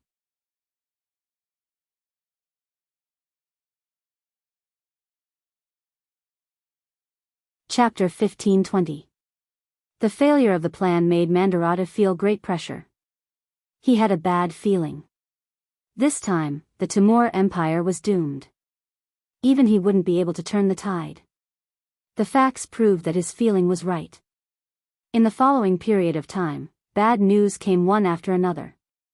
First, they tried their best to get the internal troops to surrender, allowing the Five-Star Army to finally have a safe path to attack. They split into two directions and attacked the Kazan Khanate to the east of the Timur Empire. The Kazan Khanate, which had already sent out troops to support, had a limited number of troops and could not stop the main force of the Five-Star Army. In just half a month, the Ulu Khan followed the Baoli king and surrendered. Next, the hidden cavalry were suddenly surrounded by the Five-Star Army on the west. These were the troops that had participated in the siege of Meng-Yishur. Their tracks were tracked by the Yang faction's air force. Eventually, they found their foothold and besieged them. With their inferior military strength, it was only a matter of time before they were completely wiped out. Finally, the Five-Star Army on the east brought over large amounts of grain and various military resources. They passed through the north of the Timur Empire and into the hands of the Five-Star Army on the west. With this, Yang Chendong did not need to worry about grain. In other words, even if they couldn't get rid of the Timur Empire before winter arrived, they would have enough conditions and ability to survive. If they could not do it today, they would fight tomorrow. In short, they would not return until they destroyed the enemy. As more and more bad news came, the originally high-spirited General Mandu Latu's hair turned white overnight. His expression also became much more haggard. All of this made Khan Amu extremely anxious. He had already received news that not only had the Ili Kingdom's King Bao lied and the Kazan Khanate surrendered to the Five-Star Army, but even the Ilkhanate's Harsan Khan and the Norman Khanate's Saihan Khan had been captured by the Five-Star Army. In other words, around the Timur Empire, other than the Crimean Khanate and a few small Khanates in the south, the other large factions of the alliance had already been destroyed by the Five-Star Army. And all of this had only happened in a few months. Naturally, this was because the Five-Star Army was strong and had advanced firearms. However, it was also because these people had weak resistance and did not usually rule the country. As a result, when danger came, civil strife occurred. For example, the Ili Kingdom's King Bao Lide had been persuaded by the previous Prime Minister Ali Pu. There was also the Ilkhanate's Harsan Khan who had misused Great General Alateng, and Wan Yanhong betrayed Janabek Khan, which directly led to the capture of their capital and the destruction of their Khanate. External enemies and internal troubles allowed the five-star army to achieve so many military exploits and achievements in such a short period of time. Now, the Timur Empire was besieged on all sides. How long could they last? Not only was Khan Amur muttering in his heart, the various nobles of the Khanate also had their own thoughts. It was to the extent that there were people who publicly announced that they would surrender to the five-star army. The civil strife that Khan Amur was most worried about had begun. This was enough to make him vigilant. He sent out a large number of palace guards to keep an eye on those nobles who wanted to surrender, and gave the order to kill them without mercy if things went wrong. Among these palace guards, there was no lack of children from various influential families. They were originally arranged by the Khan's side to show their unity. Now that these guards were used, there was no way the news wouldn't spread. Not long after, the news spread everywhere. This was clearly Khan Amur's intention. He didn't want to kill all of these nobles just because they wanted to surrender, so he gave them an appropriate warning. It had to be said that this move had some effect. At the very least, it suppressed the voices of those who wanted to surrender. On the surface, it looked like the entire Timur Empire was united. The five-star army pressed forward step by step. In order to prevent problems with the supply line at the rear from occurring, they adopted a steady approach. As a result, the time they took to advance became longer and longer. In the blink of an eye, it was already the 11th month of the year 1464. Heavy snow began to fall, completely cutting off the five-star army's path of advance. With the weather like this, it was impossible for humans to resist. Yang Chendong ordered the army to stop advancing, and began to consolidate their own territories. While recuperating, they were preparing for another battle in the coming year. At the same time, Yang Chendong also began to have ideas about the Timur Empire. This idea wasn't to use military force to solve everything, but to use literature to control military force. Wasn't Great Khan Amur always worried about the internal problems? Since he was afraid of this, then let's give him this. Yang Chendong sent out a large number of intelligence agents, and had them infiltrate Herat, the capital of the Timur Empire. He had them secretly contact those nobles who wanted to surrender. He also pointed out that it would be best to find some nobles who had a good relationship with Great General Mandolatu to persuade them. The reason why the Timur Empire was able to defend for so long, apart from the fact that their territory was too large, and that even the five-star army needed a lot of time to enter, was because of this wise and far-sighted Great General Mandolatu. This person was indeed worthy of being a great general of the Timur Empire, a famous general.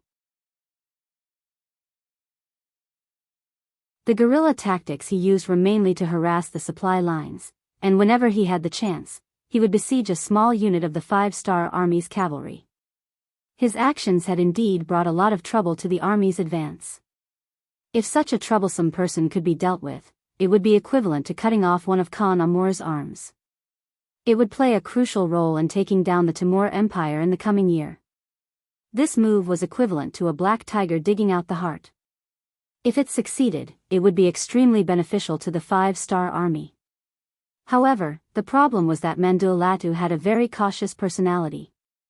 Whether it was assassination or picking out a person's flaws, it wasn't an easy task.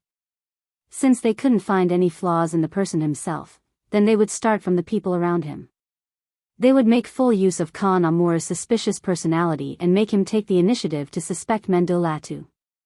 As long as this great Khan really did so, without Mandolatu's command, the Timur Empire's cavalry would be like a tiger without teeth, and would no longer be a threat. At the same time, Yang Chendong ordered the formation of layers of encirclement around the Timur Empire, giving people the impression that as long as the weather permitted, the army would be able to destroy the Timur Empire at any time. In this way, under the pressure from the outside, there would be no need to worry about the enemy not attacking. Those who surrendered would definitely jump out. At that time, even if Mandolatu was innocent, he would be dragged down. 1464 AD, the year of the destruction of the Khaganate in the historical records. It was precisely under the leadership of Yang Chendong that the five-star army achieved victory in the east and west, causing some small Khaganates and small factions to surrender. Not only did they expand Yang Xie's territory, they also directly dealt with the last threat outside the Ming dynasty. It was not accurate to say that it was the last one, because when Yang Chendong and the Timur Empire were caught in a bitter battle, Bangra, that is, Bangladesh, to the west of Burma, suddenly sent troops to invade, resulting in the loss of 4 counties and 3 cities. 120,000 people were captured, and tens of thousands of houses were burned down. When this matter was reported to Yang Chendong, the 5-star army nearby had already sent troops to rescue. Not only did the Myanmar army, the Laos army, the Vietnamese army, and the Cambodian army all moved out, even the Cold Front 1st Regiment that was patrolling nearby quickly rushed over. Although the 1st Regiment led by Buhai only had 2,000 people, they were a fully armed army. With them as the main force, and with the help of several local military regions, they were able to stop Bangla's army from entering. However, because the number of cavalry in the local army was very small, they could only defend against the enemy's mobile army. Yang Chendong took the telegram sent by the Navy the day before yesterday and found a piece of relevant information.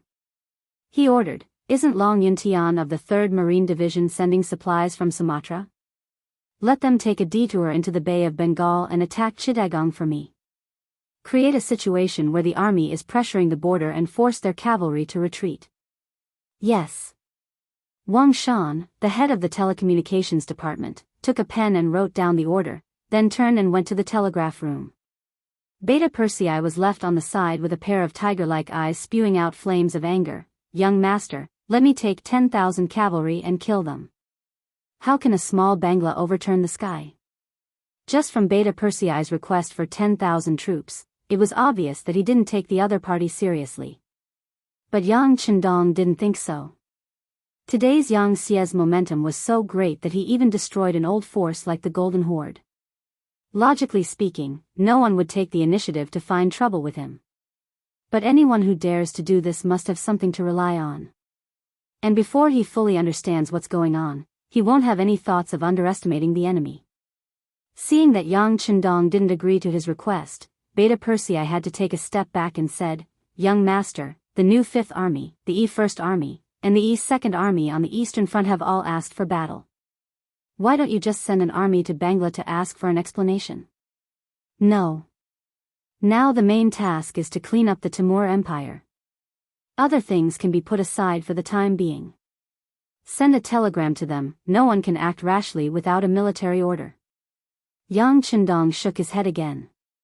At this moment, his eyes were incomparably deep, and if one looked carefully, they would reveal a murderous intent. Bangla's offensive behavior made him angry. He will remember this account first. After the Timur Empire is dealt with in the spring of next year, he will have the time to deal with them.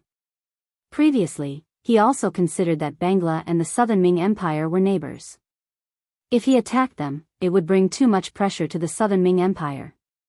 After all, he had too many enemies before, and he didn't have the intention to attack the Southern Ming Empire.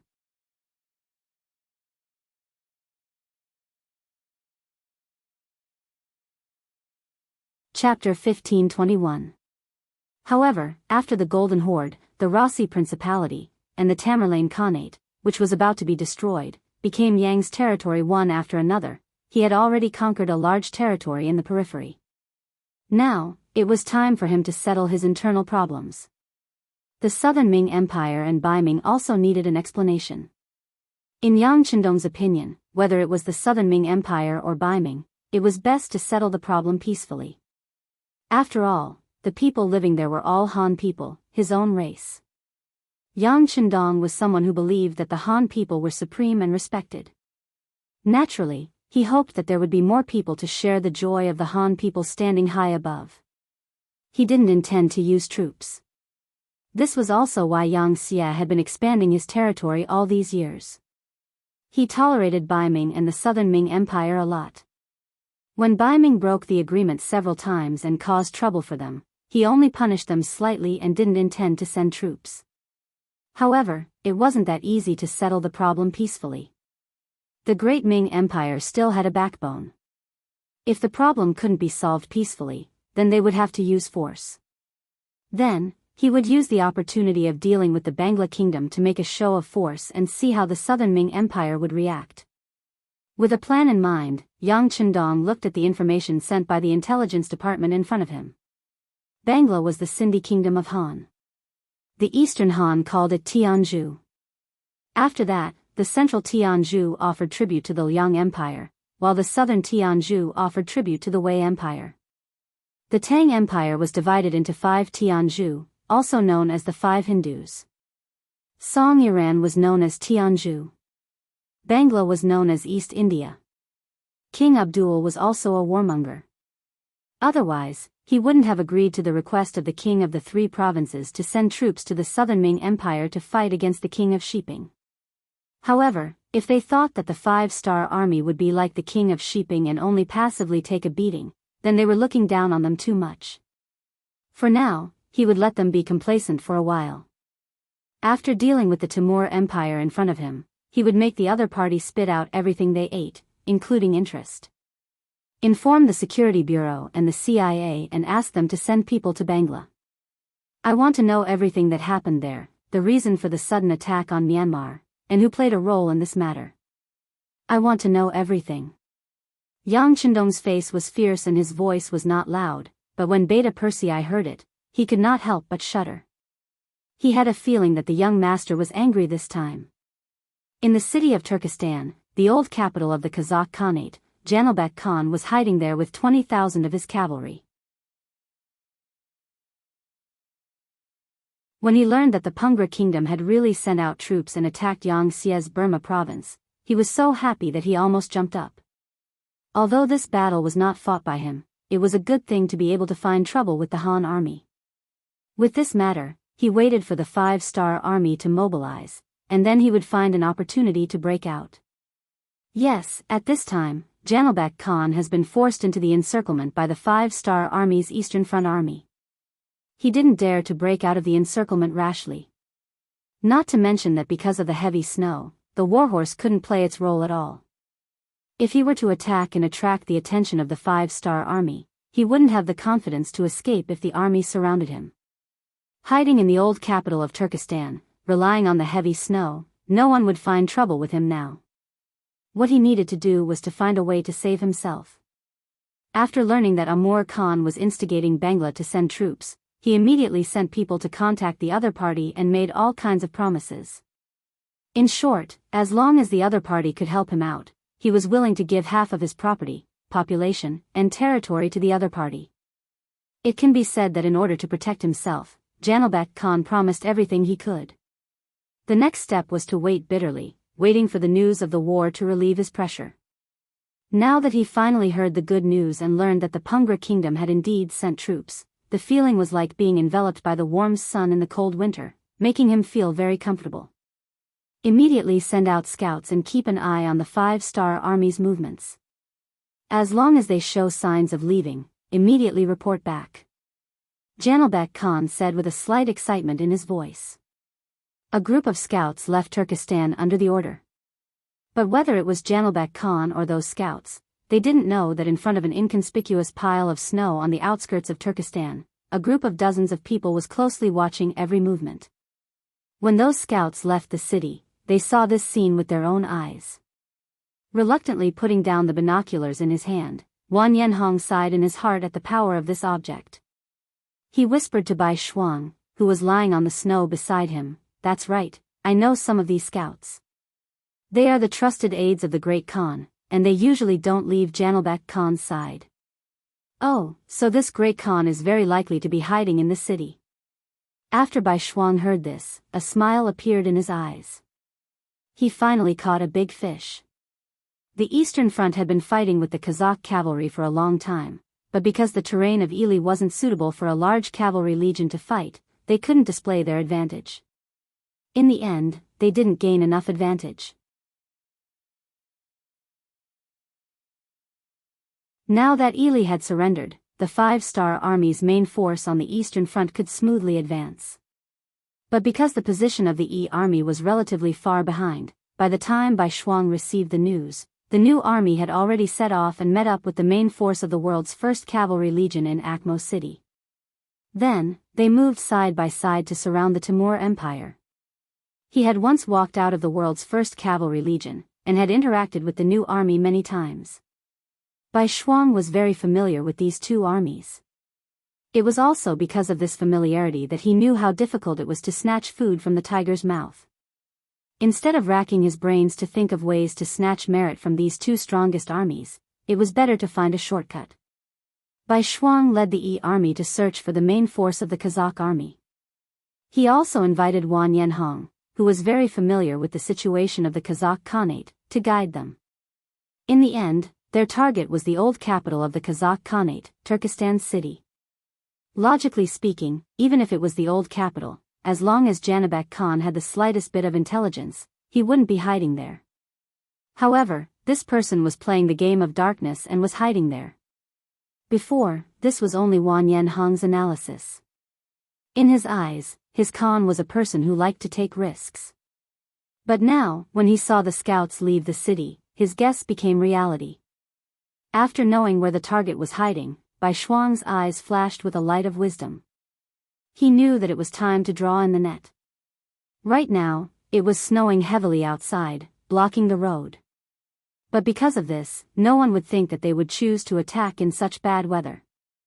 This was where his advantage lay. As long as the method of surprise attack was correct, even the heavy snow wouldn't be able to stop Janibek Khan from becoming their prisoner or a ghost under their blade. Leave a group of people to continue watching. Everyone else, retreat with me. After Bai Shuang made up his mind, just like when he came, he quietly retreated from outside the city. On the third day, 5,000 five-star army soldiers wearing white cloaks began to approach Turkestan city under the cover of darkness. The one who received the surprise attack mission was Zhuang Cheng, the commander of the Direct Military Guard Regiment, and some soldiers from the 301st Division. The 5,000 white cloaks were also part of the EE Army stockpile. Under the white snow, the white cloaks were the best concealment items. Unless the moonlight was particularly strong, it would be very difficult to be discovered with one's eyesight. Coincidentally, the night Zhuangqing attacked was very dark, and the visibility was only 7 or 8 steps away.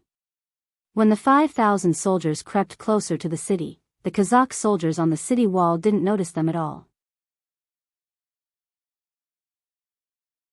Perhaps in their eyes, on such a cold night with such heavy snow outside, it was impossible for anyone to attack them.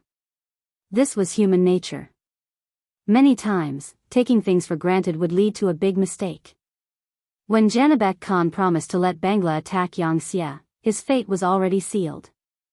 The night was very cold, about -30 degrees Celsius. Lying in a pile of snow, even though he was wearing a military coat full of cotton, as long as he didn't move for a while, his body would immediately turn cold. Even so, not a single soldier complained about being tired. Therefore, everyone was holding back, waiting for the moment to erupt, because they would not forget that once this operation was successful, everyone who participated in the battle would have a meritorious service, and that would be a reward of shining silver. And if the meritorious service was too great, in their hometown, the government would beat gongs and beat drums to send food and oil. That was a very glorious thing, and also what every soldier hoped for. Time passed by slowly. Behind Zhuangcheng, Bai Shuang also brought the EE Army's main force of over 30,000 people. Seeing that there was only a vast expanse of white in front of them, too high, the commander of the 301st Division couldn't help but ask worriedly, "Commander, do you think Commander Zhuang and the others will be fine? After all, the weather is so cold." "Nothing will happen, we have to believe in our comrades." Bai Shuang's gaze was resolute as he looked forward. After that, he silently said in his heart, "The soldiers must hold on for another hour. When midnight comes, it will be time for them to launch an all-out attack." It wouldn't be an exaggeration to say that Bai Shuang and the EE Army's feelings were like a year. However, since things had reached this point, they could only continue to hold on. Even Bai Shuang had to admit that he had underestimated the cold weather. For example, he had only waited for a short while, but his entire body was already stiff. However, the arrow on the bow had to be shot. You're tuning into the Biyao's Wuxia Chronicles YouTube channel. Don't forget to subscribe and join us on this journey to catch the most captivating stories.